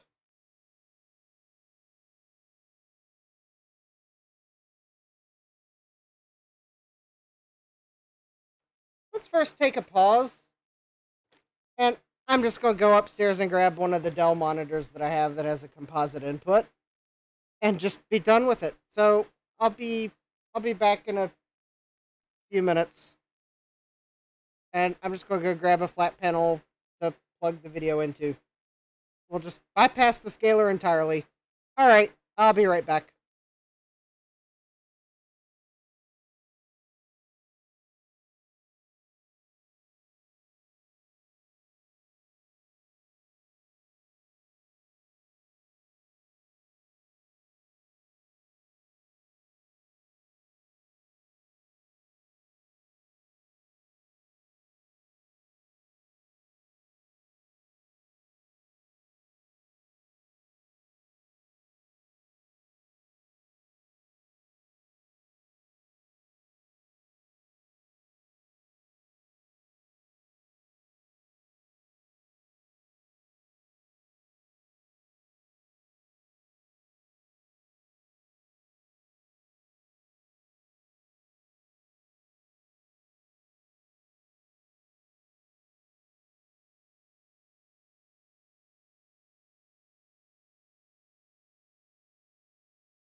Alright, so I've got a Dell flat panel monitor. I don't know if it works.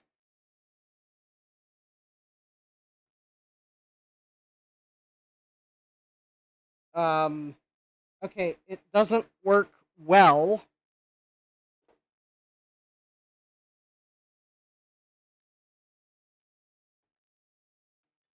Luckily, I paid nothing for it, so...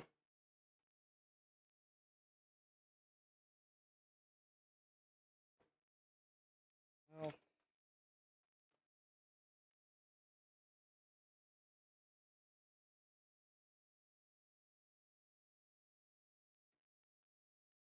alright.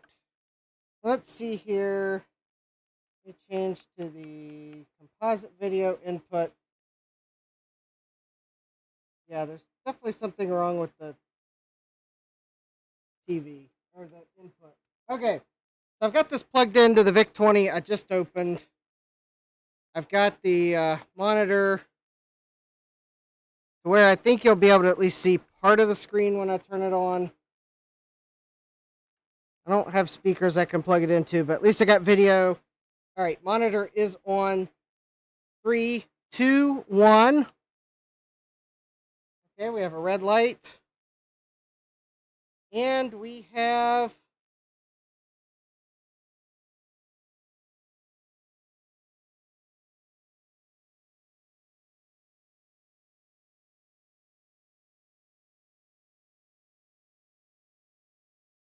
Well, we've got a video signal, but I don't know how much...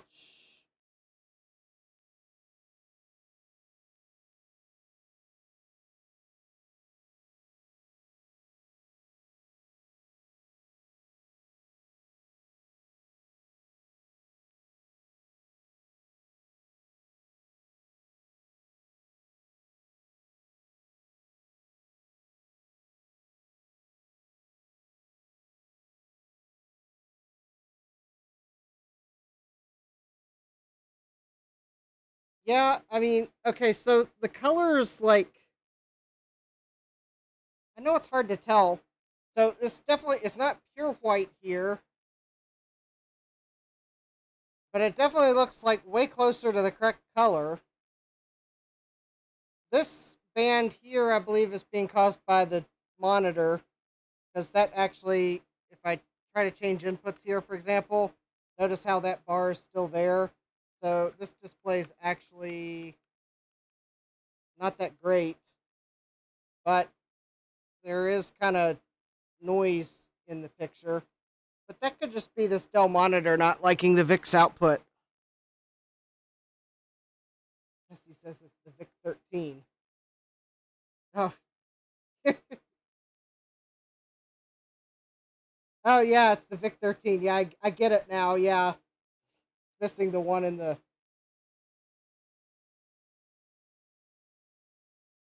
Wonder how that other one would look.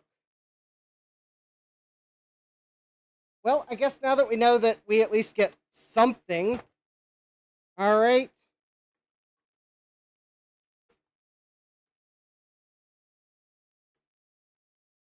So that means I've got a good VIC chip. Although I really hate to remove a good VIC chip from a good VIC. All right, well, let's see what the motherboard looks like, because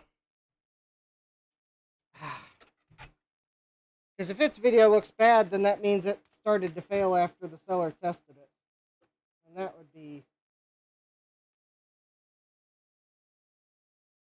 would be a shame. All right, there we go.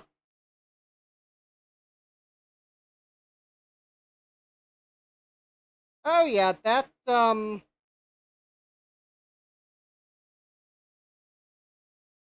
I think the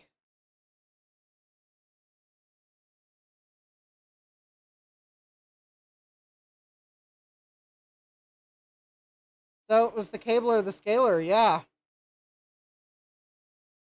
I mean, we could plug that cable into the composite monitor here. I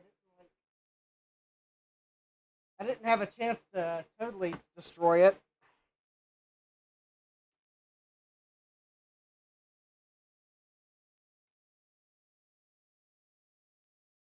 All right, so we think it might have been the yellow. It's the yellow or the white, I think.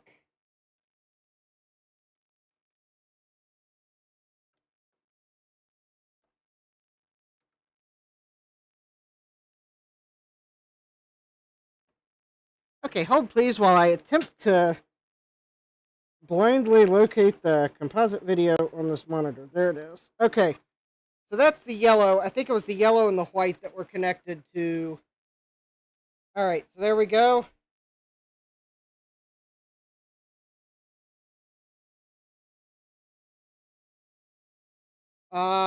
This cable has even better.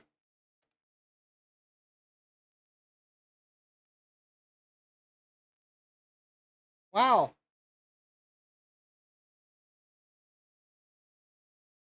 This cable, despite seemingly being bad when I tested it with the multimeter,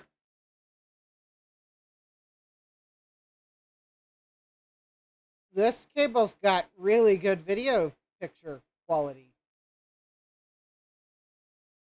Yeah, I guess the scalar's just anti-VIC-20, yeah. So I guess that does beg the question.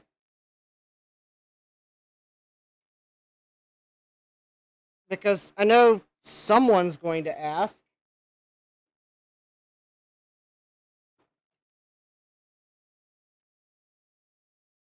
What if I plug the original VIC-20 that started this whole process into this monitor? What are the colors going to look like? Now, I think we are going to see evidence that there is a problem. But do we have screen color problems? Oh, now I will need to plug in the other power adapter because this is an original version. So let me swap power adapters here real quick. Okay, so let's see, that one's out, and that one should be the power adapter right there. Okay. And then let me plug in this video cable.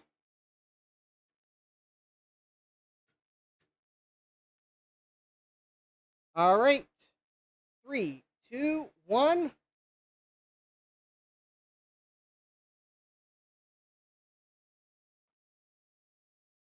Okay, those colors are definitely wrong.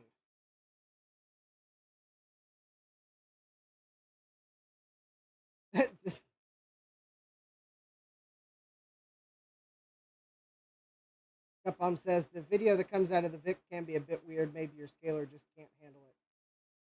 Yeah, it might be too new of a scaler for the VIC-20. Jesse says the scaler is a plant for Atari. Yeah, that's a good one. Jamie says need a VHS player in the middle. Yeah, that's quite possibly true. Yeah. Colors are wonky, characters are even wonkier. Yes, I would agree.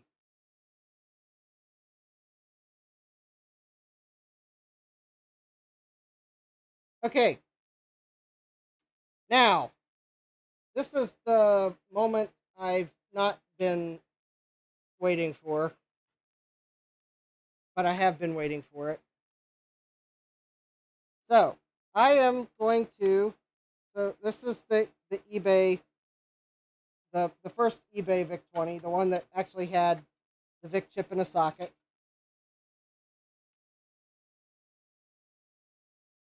All right, so Sloopy Malibu,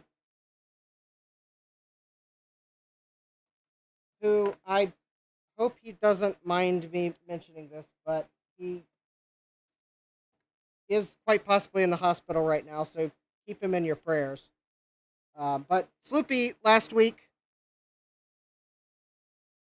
told me that he sure thought it was the VIC chip after watching like 30 seconds or less of the live stream when he joined after the Coco Nation. So here's the, so we know that the one that was in this VIC-20 has the blue dot on it like a bunch of the other chips.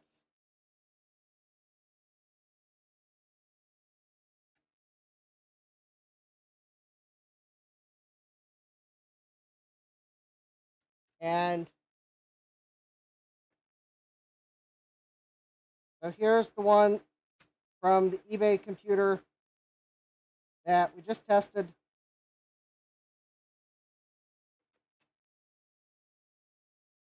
The one that's actually socketed so that I can remove it.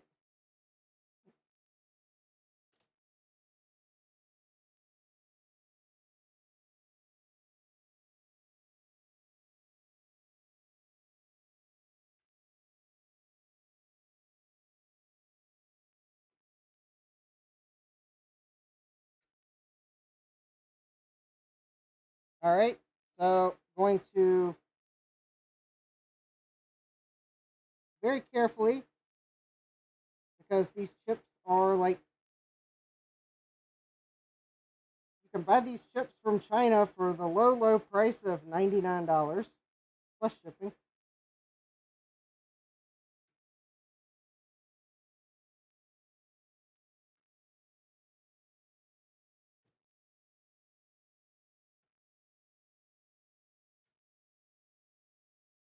And unfortunately, when you have a chip like that, that's when I usually just say, well, I'm not going to buy it from China because it's too risky. You don't know whether you're buying from a seller that legitimately pulled a VIC-20 from, or a VIC chip from a VIC-20, or if they just doctored up another chip to make it look like it's a VIC chip, and you actually have a VIC-0. So, anyways, all right. So, replacement VIC chip in the original board. All right, 3, 2, 1.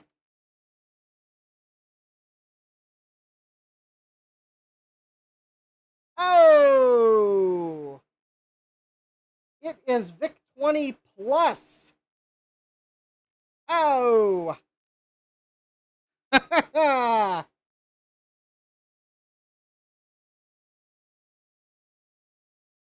Well, it might be the VIC chip. The colors are correct.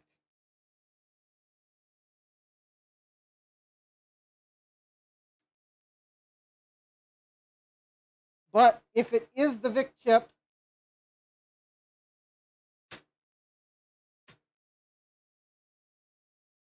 it is not just the VIC chip. Yeah, it's not just the VIC chip. That's probably the way to put it. Okay, well, I'm not going to...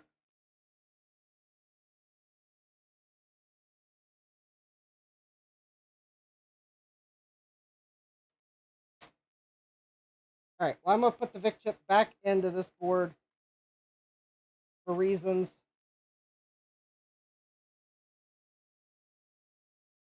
And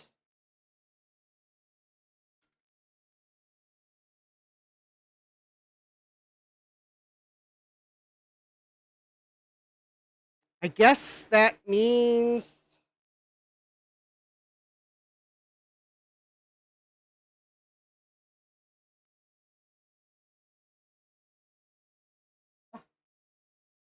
Unfortunately, I would say, well, you know, I could take the character ROM from one of those two VIC-20s and try swapping it, but unfortunately, both character ROMs are soldered on the other two VIC-20s, so...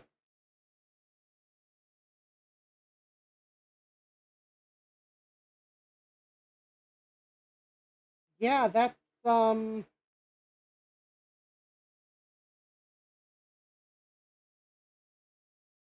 I put the VIC chip back in, and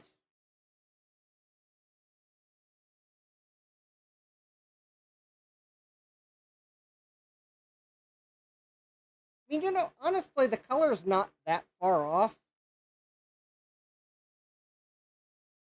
I mean, the thing is, that is almost teal.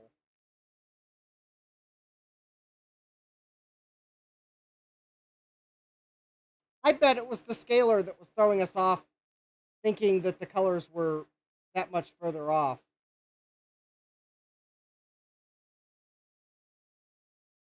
Because that color is actually so close to the teal color.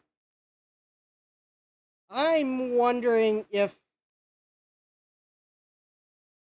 that could be adjusted out with the potentiometer. There could just be a variance in the VIC chip.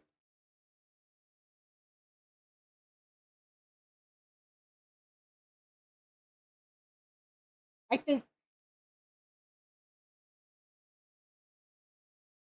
think there's another problem on this board.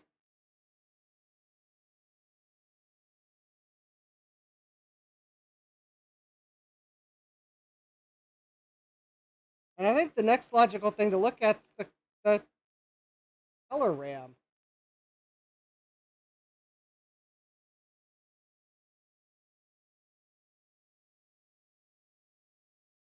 Well, I got a lot of spare chips. Unfortunately, not many of them are socketed.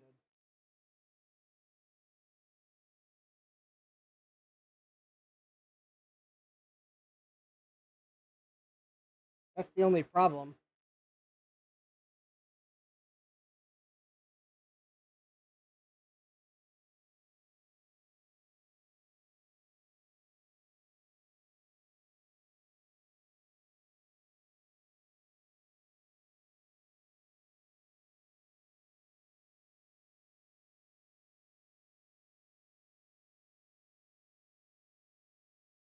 All right, so I'm trying to feel the fire's going to get a workout. Yeah.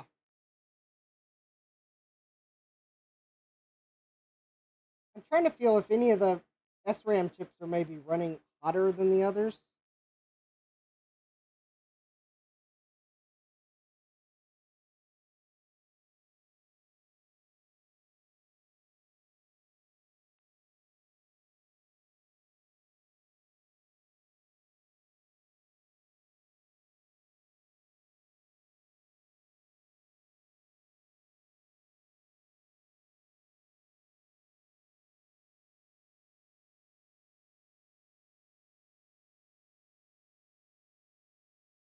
There are a few that feel warmer than their peers, but I don't know that it's significantly warmer because I think you can just see on the frame. It's not like I've got a chip that's so hot I can't leave my finger on it.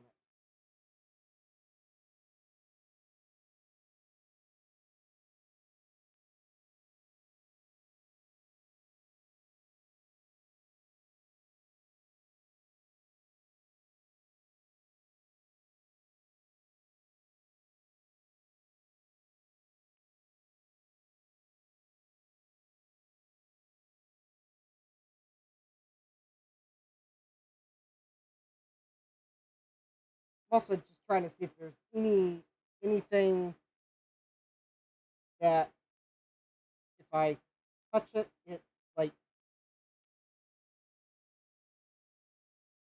makes it better or worse.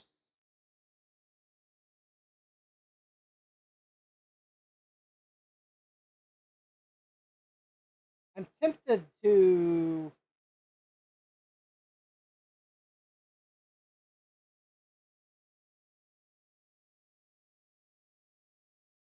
All right, let me make some room on my bench here. I can't see monitors very well with this Dell monitor in the way. So, thank you, Dell Monitor, for your services so far, but you have now been deemed in the way. All right. Set the flat panel to the side for now. I'm going to attempt to pull up this schematic. And I'm going to see if there's like anything on the board that jumps out as potentially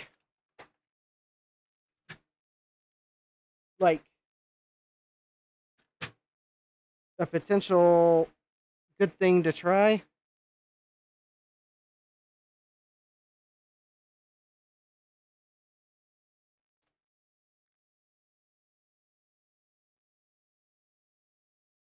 As I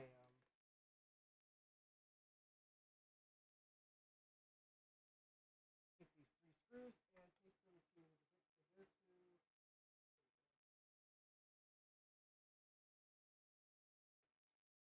Okay, as for the VIC-20 that has some missing keys, I think I found some source for key stems. And I even found an eBay seller that had some of the keys I need.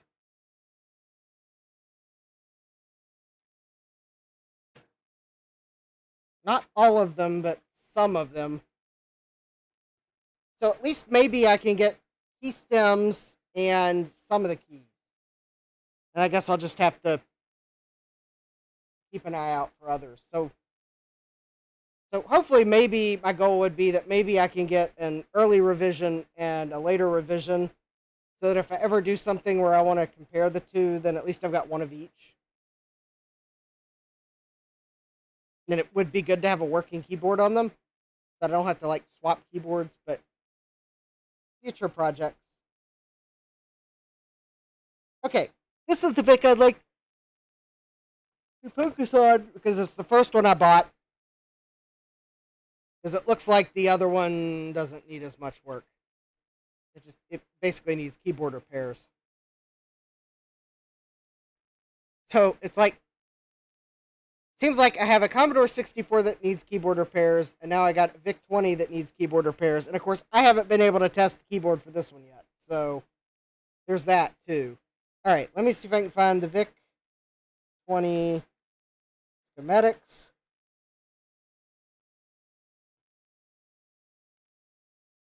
I'll pull them up on Zimmers. I think this is the...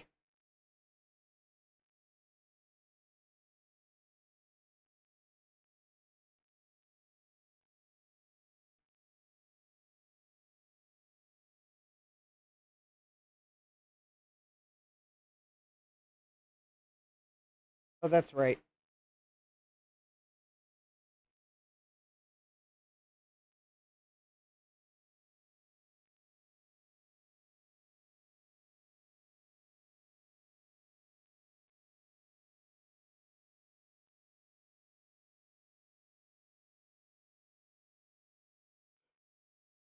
Okay, let's see here.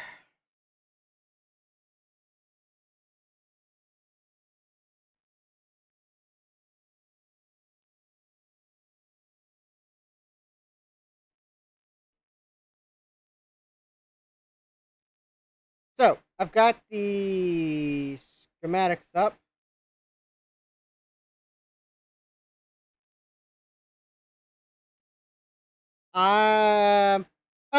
Oh, good night, Jamie. Jeremy's asking, has anyone cooked up a modern replacement keyboard for the VIC-20 and C64 yet? I don't know.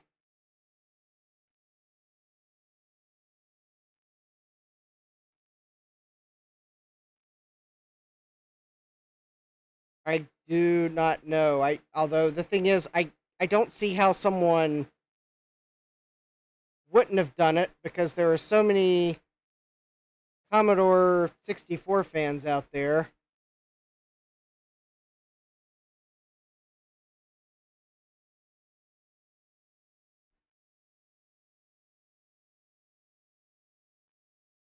But I do know one thing you'd run into, especially if, well, obviously if someone had their keycaps, then they'd just be replacing the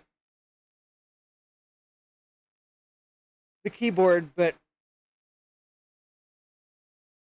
I don't think you would be able to offer a set of keycaps, at least not with the Commodore key, because I believe there still is someone that owns the trademark to Commodore. I believe it might be Cloanto. Broken key stems are a theme, yes. I think with the Commodore keyboards, though, the bigger problem might be broken key stems. Although, yeah, they have problems with conductivity, and you might have to get that remote fix stuff. And but I know one thing, I would definitely want to use the original keycaps because they have the graphic characters printed on the front. I actually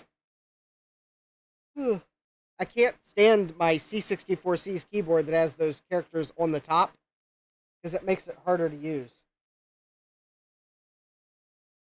Especially because Commodore, in their infinite wisdom, had the grand idea to put the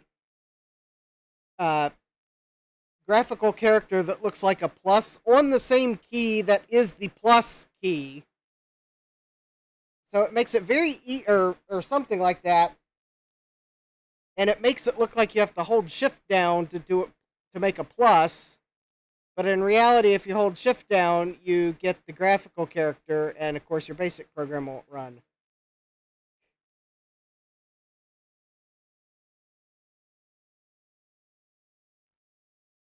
There are 3D printer stems for the Commodore. Yeah, I'll have to look into that.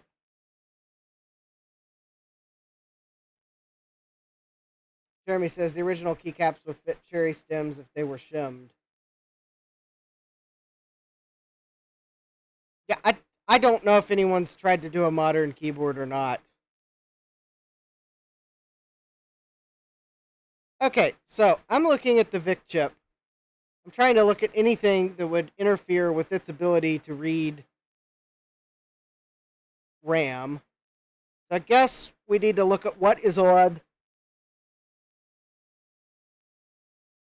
the address lines or data lines, especially data lines 8 through 11. So note, on the VIC chip, not only does it have data lines 0 through 7, which is your standard 8 bits, but it has data bits 8 through 11, which I believe are used for reading there's like an extra half a kilobyte of static RAM that is probably for color RAM.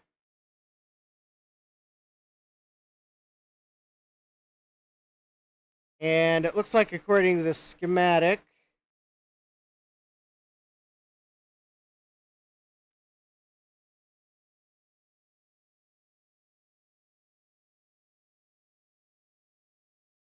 it looks like that is UC3.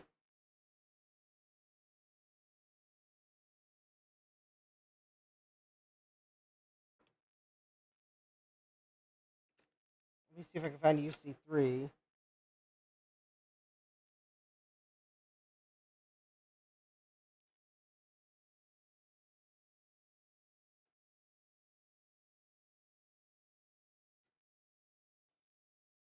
No.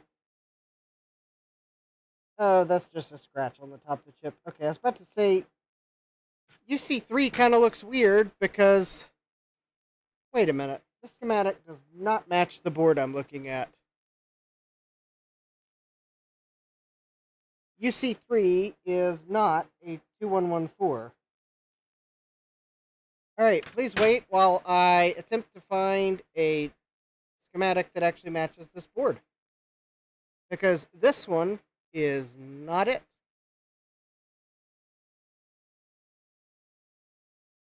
Alright.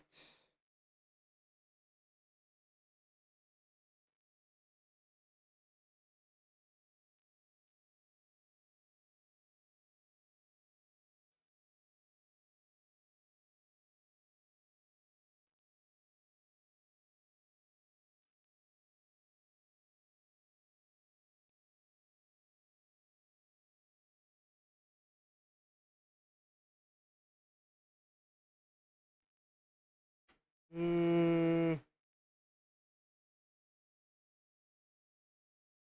see here. I don't think that's it.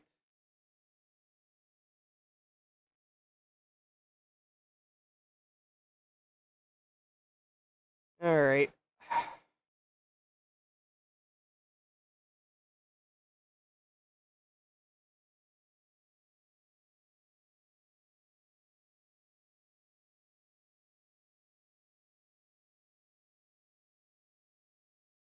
Okay, what was the board number on this again? It was 324003. Okay. 324003.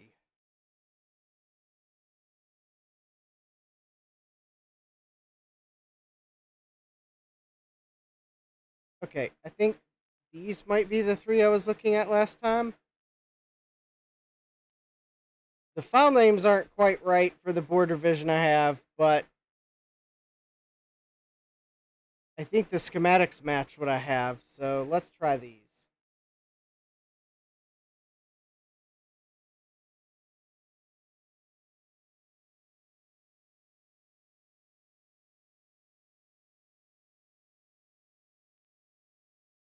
Alright.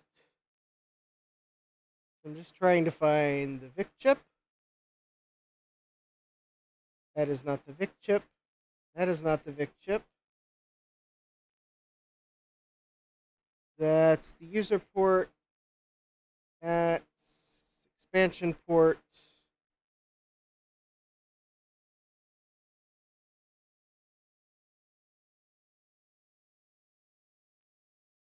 See, those are the ROMs. These are the RAMs.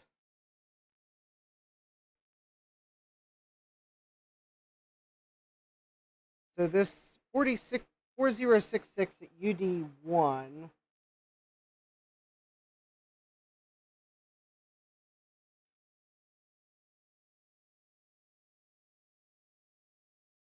is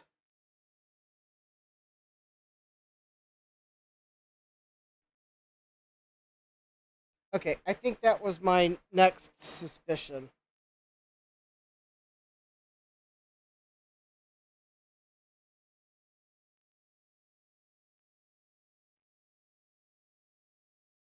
Okay, let me turn on power to the.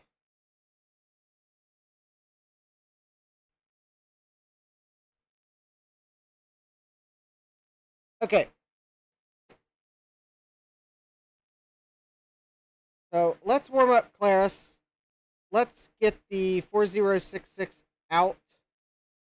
That is at UD1 because that is switching the data pins 8 through 11 between some of the RAM chips.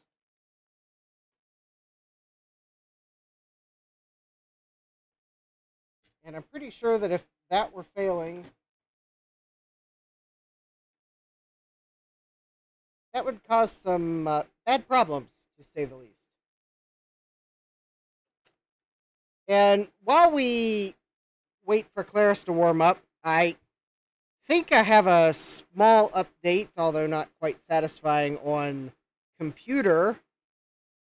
But I think after posting some things on Discord, especially the Tinker Different Discord, I think I've kind of settled on the issue I was having with the sockets wicking up solder is because I bought the cheap sockets from Jamco and they don't have sealed bottoms. So yeah, there's that.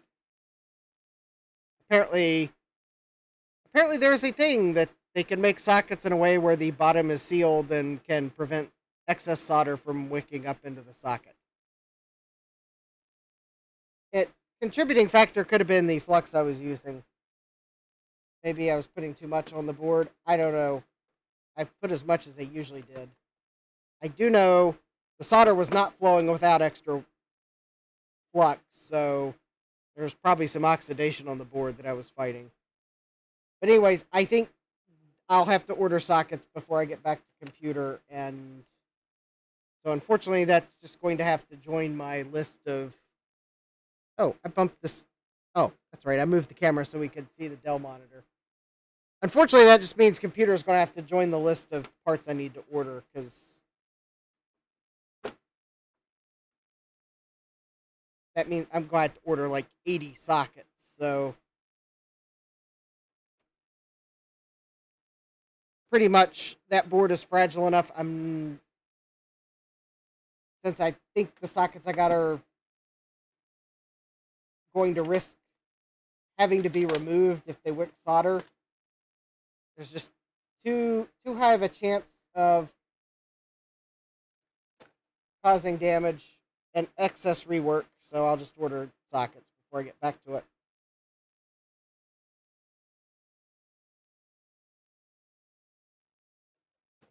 And now that I know that that is a thing when it comes to sockets, probably won't. I'll just probably buy the name brand ones from here on out to not have that trouble again in the future. All right.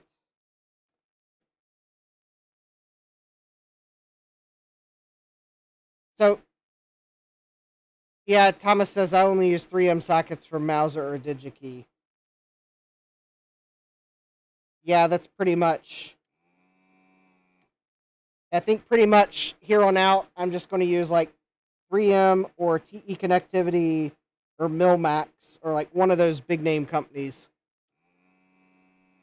And I'm going to make sure the data sheet says that they are sealed for preventing excess solder ingress.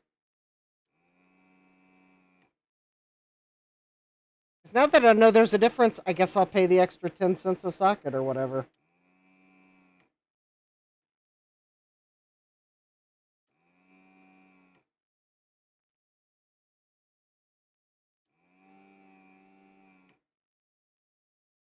If I'm putting something together where it's not as big of a risk, that's probably where I'll use the cheap sockets.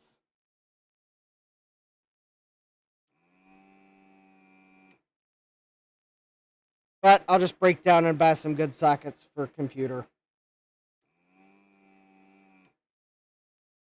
Oh, and for anyone seeing that big red bodge wire, that is my bodge wire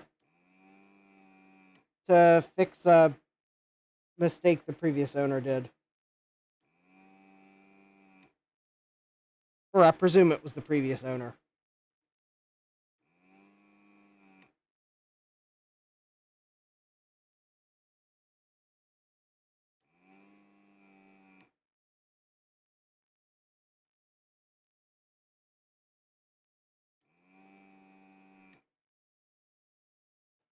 Now, that was...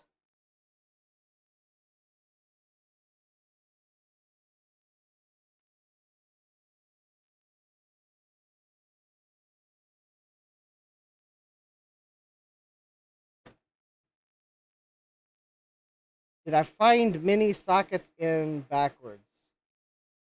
Yeah, I think about half of them on computer are in backwards.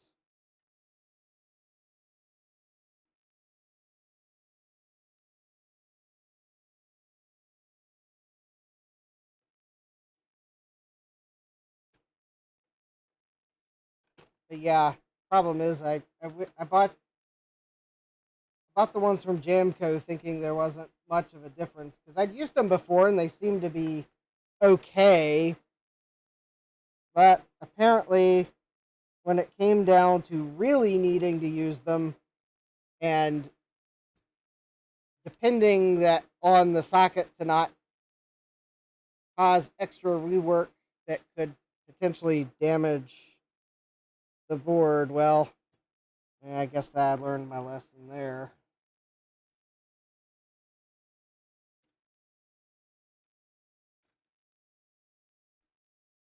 I'll just reserve the Jamco sockets for like modern boards.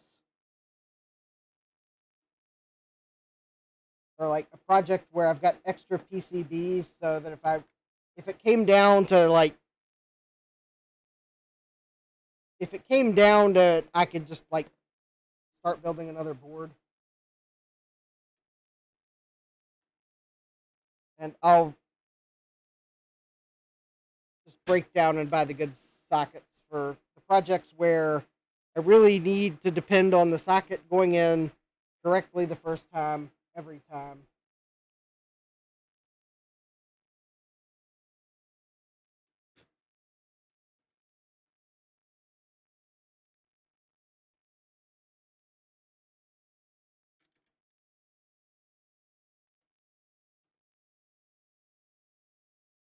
Now, the sockets I already replaced on computer that went in and are fine. I'm just going to leave.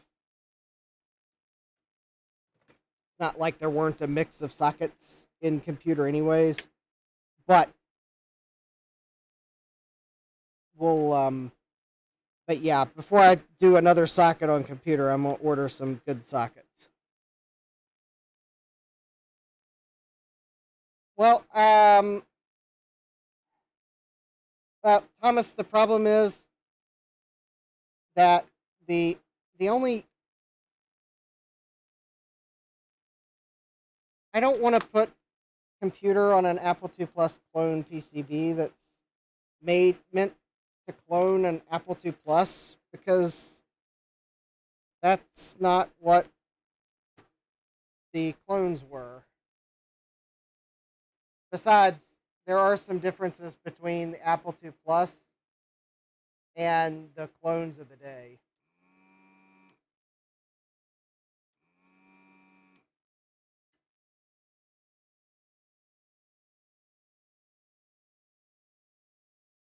So I'm going to repair. I'm going to repair computer. I'm not going to try to put computer on a new PCB because it just wouldn't be the same. So yeah, that means I am going to have a few extra bodges that I have to add to fix the trace damage that happened trying to remove one of the sockets. But well, I'm going to try to preserve computer as best as I can the way it was.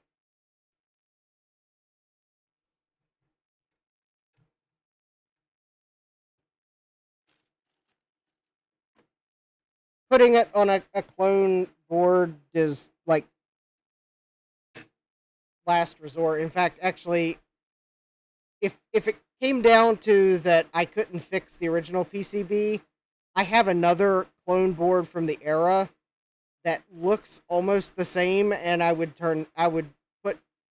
use it to replace computer's motherboard, not try to use an Apple II Plus clone PCB that was made recently. Because it's going to have been made to look like an Apple II Plus, not an unauthorized clone from the day.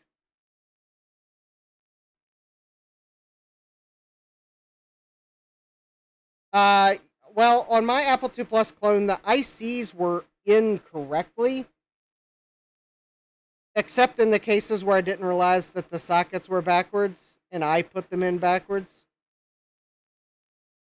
So as I replace the sockets, I'm putting the sockets in correctly. But yeah.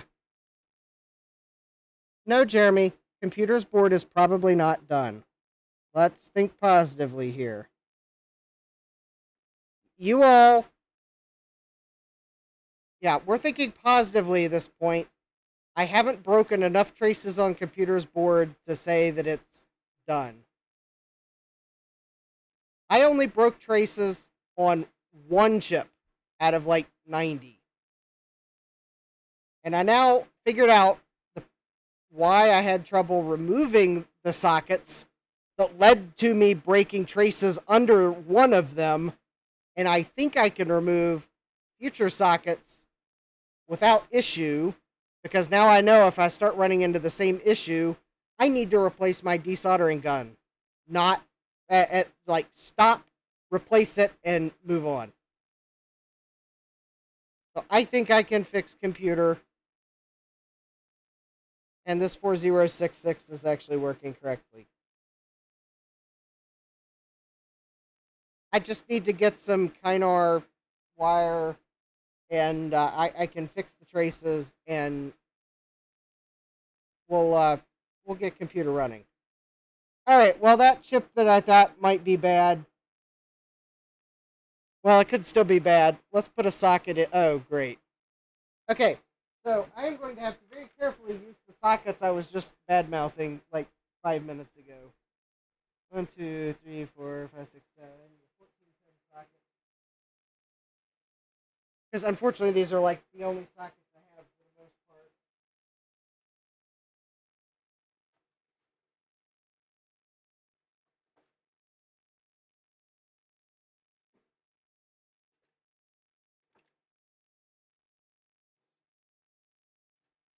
Well, I mean, we would replace that socket if I could find the ones that I need. And I don't like toss them all on the floor because I apparently forgot to put end caps in some of the tubes.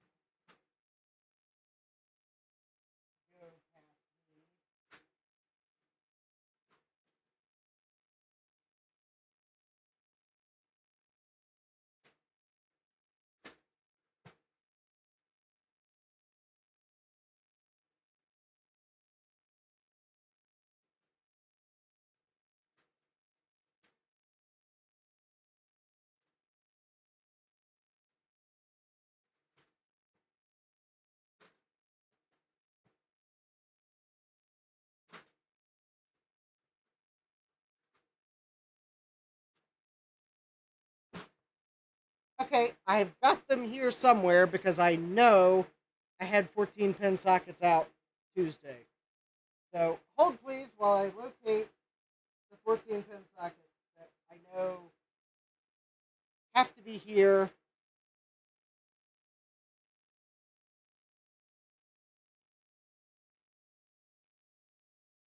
Thomas says I had to repair my VIC-20 with a reproduction PCB. Well, the thing is, no one has done a reproduction board of one of the Apple clones.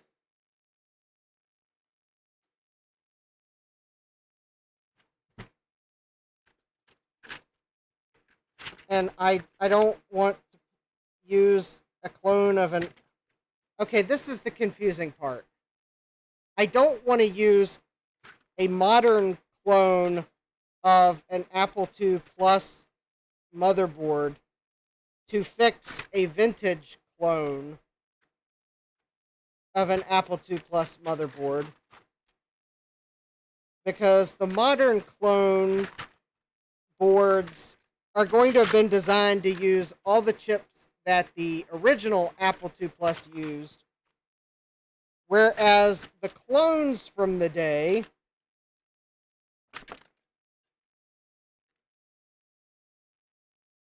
were designed to use some standard logic chips in place of some more obscure ones Apple was using.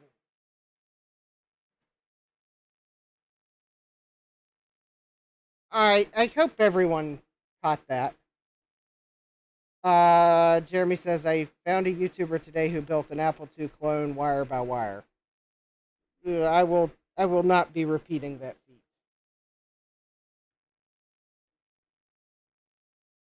I will rebuild an Apple II eBay purchase by eBay purchase. Not wire by wire.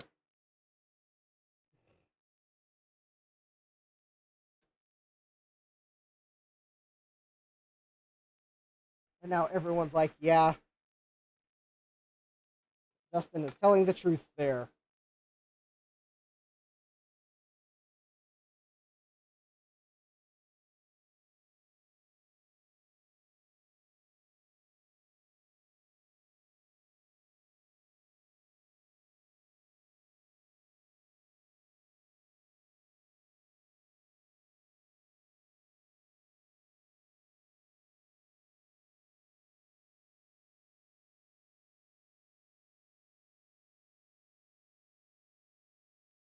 All right. Let me double check that I did not. All right. So there we go. So far, so good. This board is actually taking solder, so I'm thinking I might not have trouble getting this socket in.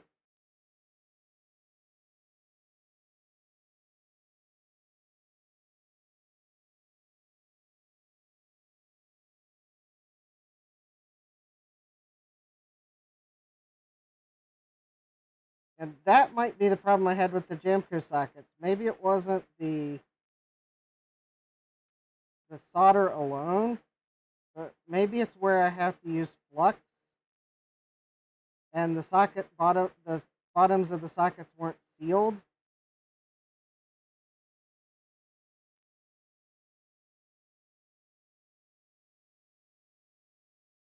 Maybe that's what was causing the...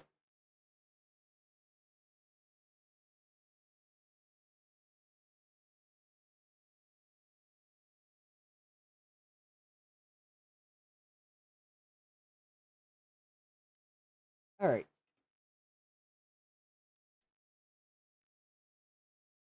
Okay, there we go. I have a socket in place. So let's see.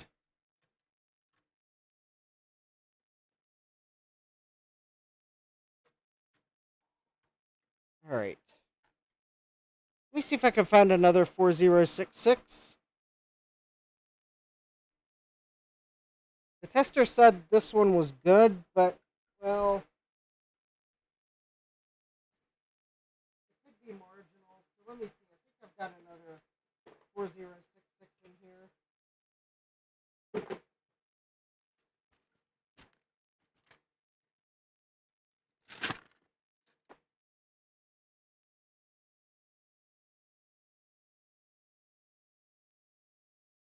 Assuming that wasn't the 4066 that just fell all the way down into the bottom of this box.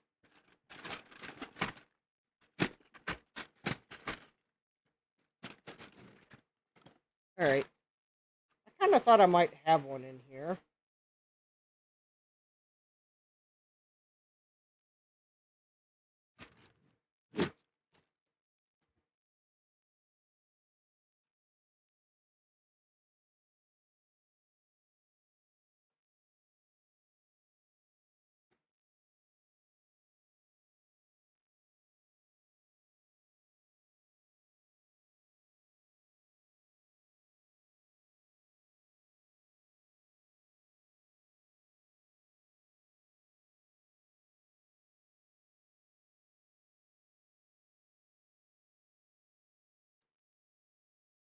Wait a minute, this one might be one here. It's marked a CD74HC4066. That might actually be the chip I'm looking for.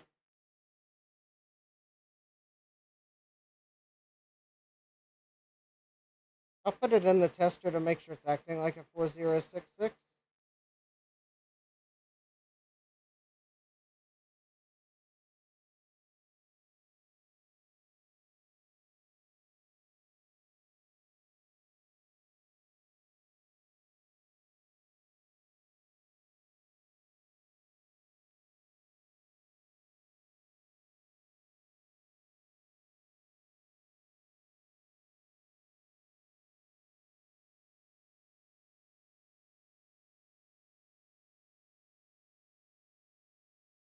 Okay.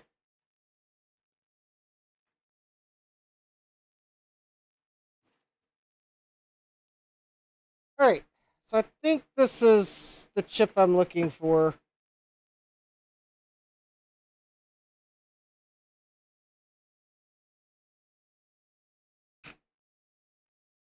All right, let me see if the tester... Okay, the tester seems to agree that it is a 4066. So I'm going to try it.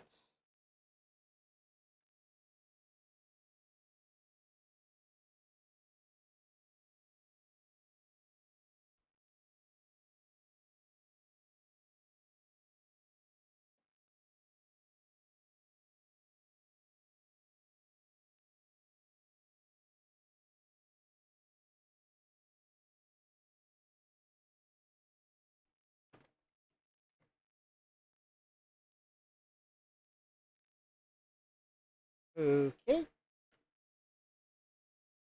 And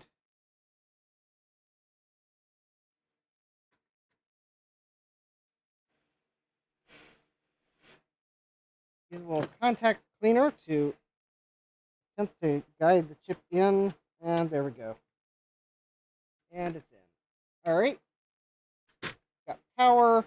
I don't have video because that'll require me to bring the Dell monitor over here.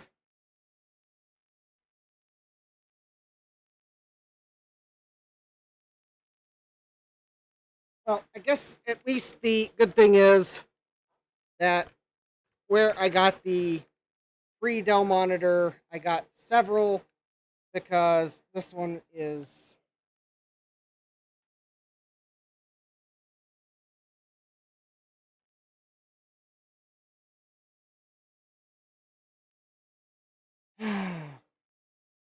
well, if the other one works better than this one, I'm going to scrap this one. I'll just put it that way.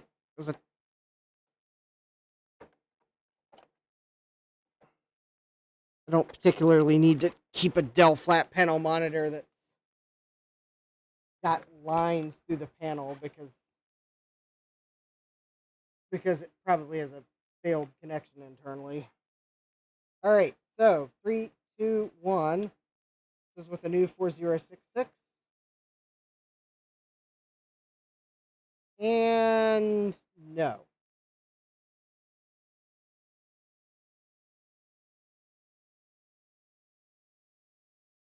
We still have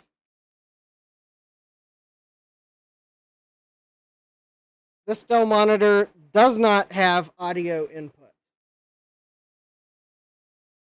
We still have corruption. I mean, I could try to put this ROM adapter in again, despite the fact that it is yet to show any signs of making things better.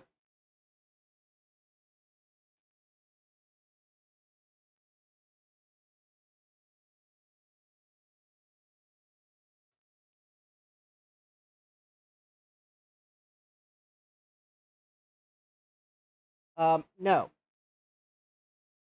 That is decidedly not better. Okay.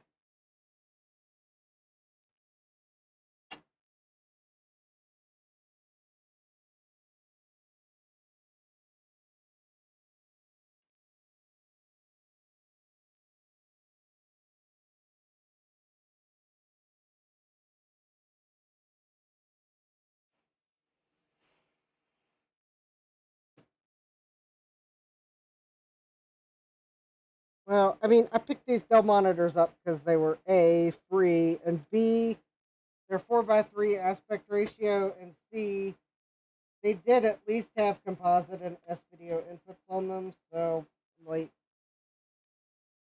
beggars can't be choosers. I think I'm now realizing that the green sticker on the top of this probably means it was bad, not that it was good. Okay, so it was not that 4066 chip. Let me put the original back in and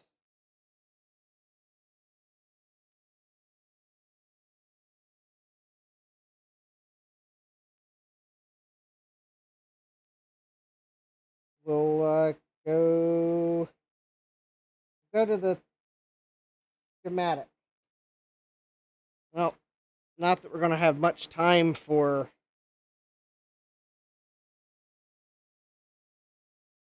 much more replacements, but at least the original chip had decently long legs. I guess that's at least one good thing. It doesn't seem like Commodore trimmed the legs on this board.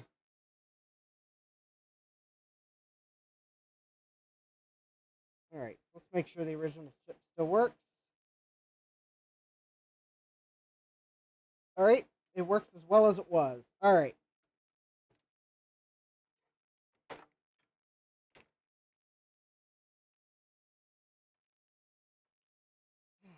Don't be surprised if there's a different Dell flat panel monitor down here next week, because there probably will be.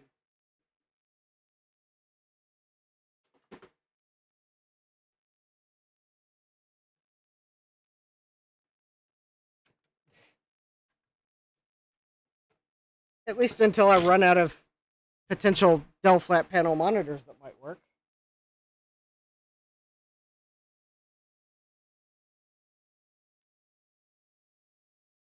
Okay, let's see what else is possibly in the path. I think we might have time for me to try one more chip.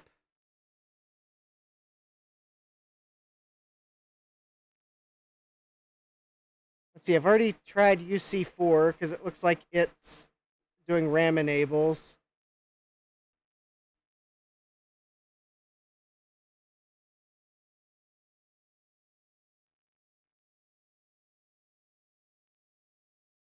Okay.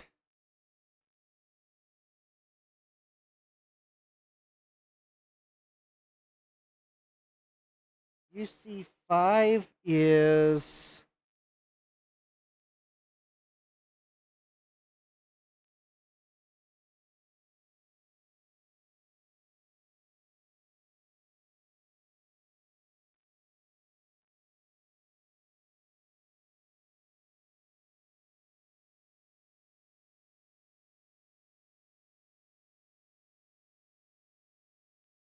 I've already tried those. UD9. 74 LS133 at UD9.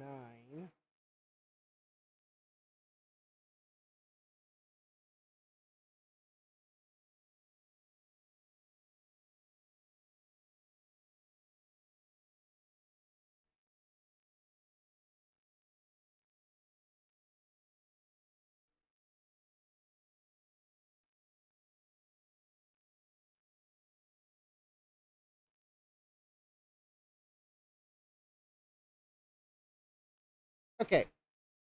So I'm not sure which one to try, but it looks like this one has a bunch of signals going into it to generate and enable for some of the data lines. But it's a 74 LS133. I don't know how likely it is that it's failed.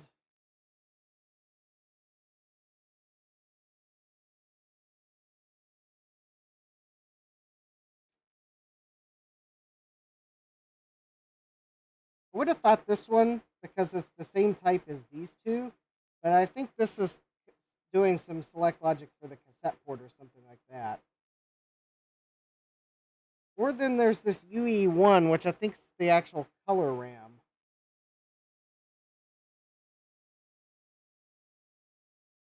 But if I have bad RAM, I don't think it's just this one.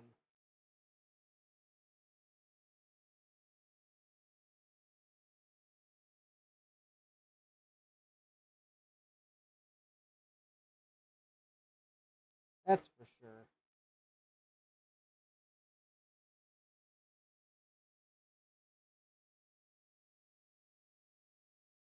Or, I could say that, well, it is 11:53 p.m. and maybe this is a good point to call it for the evening.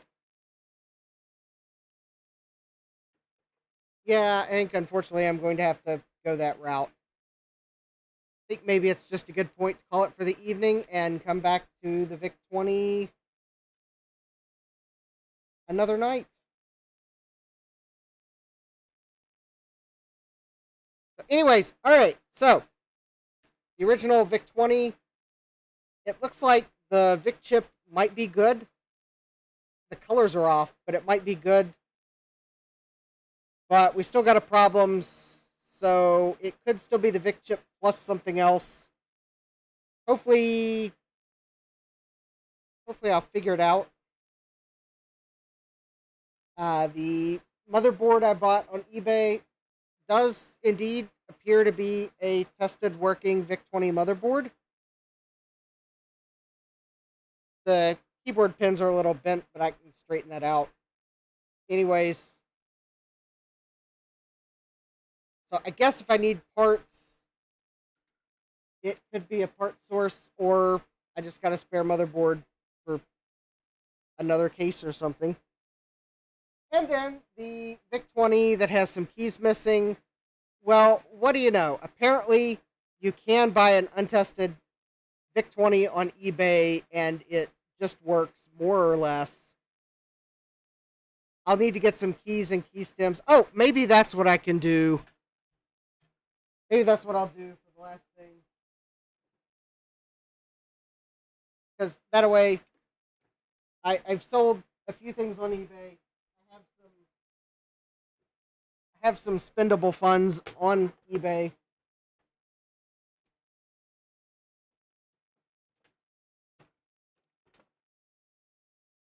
Because I enabled spendable funds because for some things I like to limit myself to buying it on eBay if I sell something first. So at the moment I sold a few things and said, okay, I can buy a few supplies with that. So let me try to pull one of these keycaps off if I can find my key puller. So maybe we can figure out which of the key stems this is. because then at least I might be able to see what I can get in terms of replacement, at least the replacement keycaps. I'll look into the pros and cons of 3D printing key stems versus just buying some key stems. The keycaps, though, I'm going to try to source actual keycaps because I'm very picky when it comes to keycaps. But, of course, apparently past me realized I'd probably want to pull keycaps off of a device. So, naturally, my key puller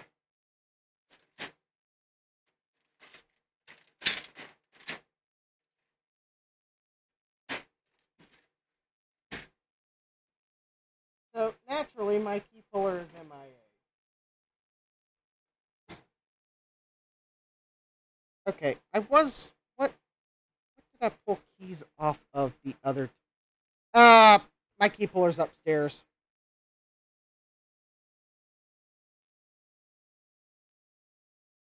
That's right. I think I took it upstairs to pull keycaps off of an Apple II Plus keyboard that it pretty much figured out it was a parts keyboard. I think I took it upstairs so I could pull the keycaps off of it. All right, well, let me see if I can very, very carefully.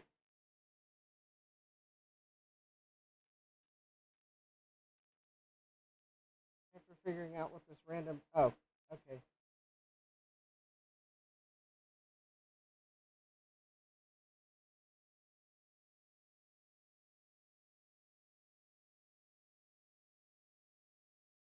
I mean, I could maybe get away with an icy chip lifter, maybe.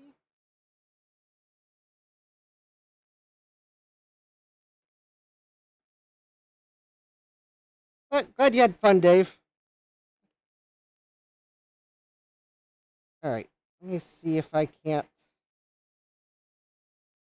All right, I'm sure.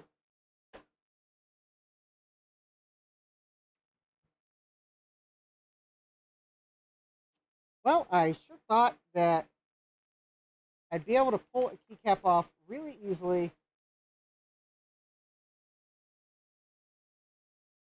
But maybe that's why they invented key pullers, so you could just pull straight up.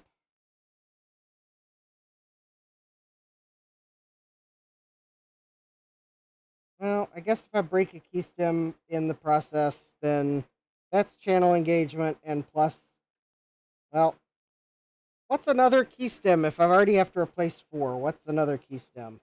Although, ideally, I could just get the keycap off without breaking the key stem, because what I need to do is measure the key stem to figure out if it's a short or a tall one.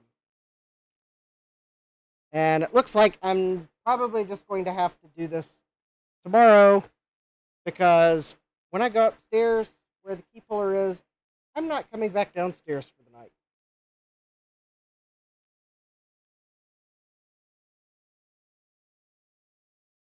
One last try, maybe.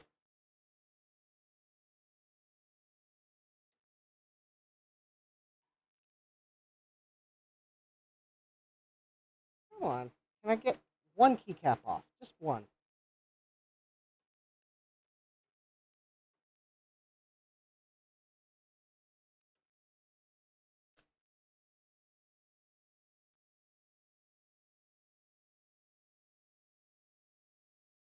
I don't want shift lock, because that's a special key. I just want one of these keys.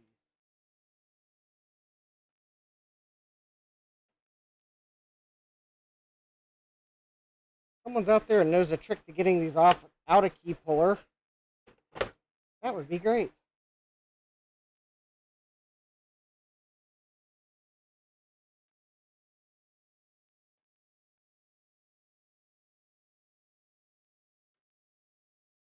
Or maybe I'll just wait till tomorrow. Alright, never mind. Okay. Yeah, alright, I can't get the keycap off. I just need to go get the key puller. I don't want to accidentally break more than I want to be able to try to repair the keyboard, so I'm trying not to accidentally break anything. And I just need the key puller so I can pull straight up, because I think that's the best way to try to get one of these off without breaking it. So that's a tomorrow project.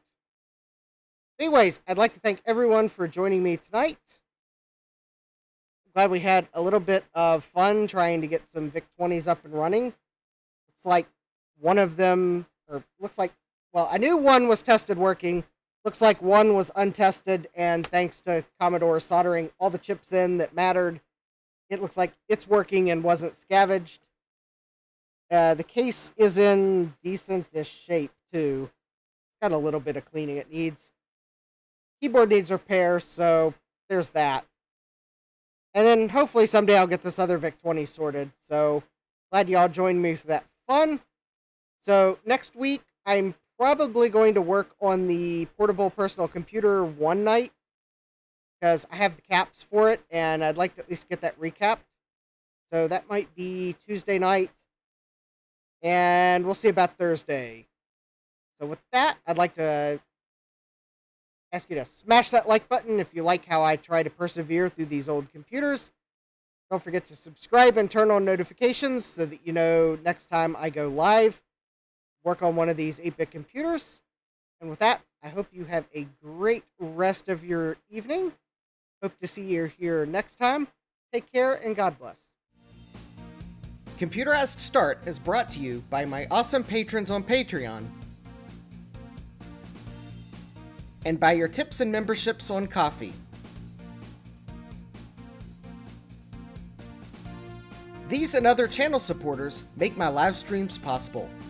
You too can become a channel supporter with tiers starting at just $1.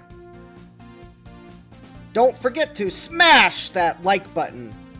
And if you've liked what you've seen, subscribe and turn on notifications so that you don't miss the next video or live stream. And as always, thank you for all your support. I hope to see you next time. And until then, take care.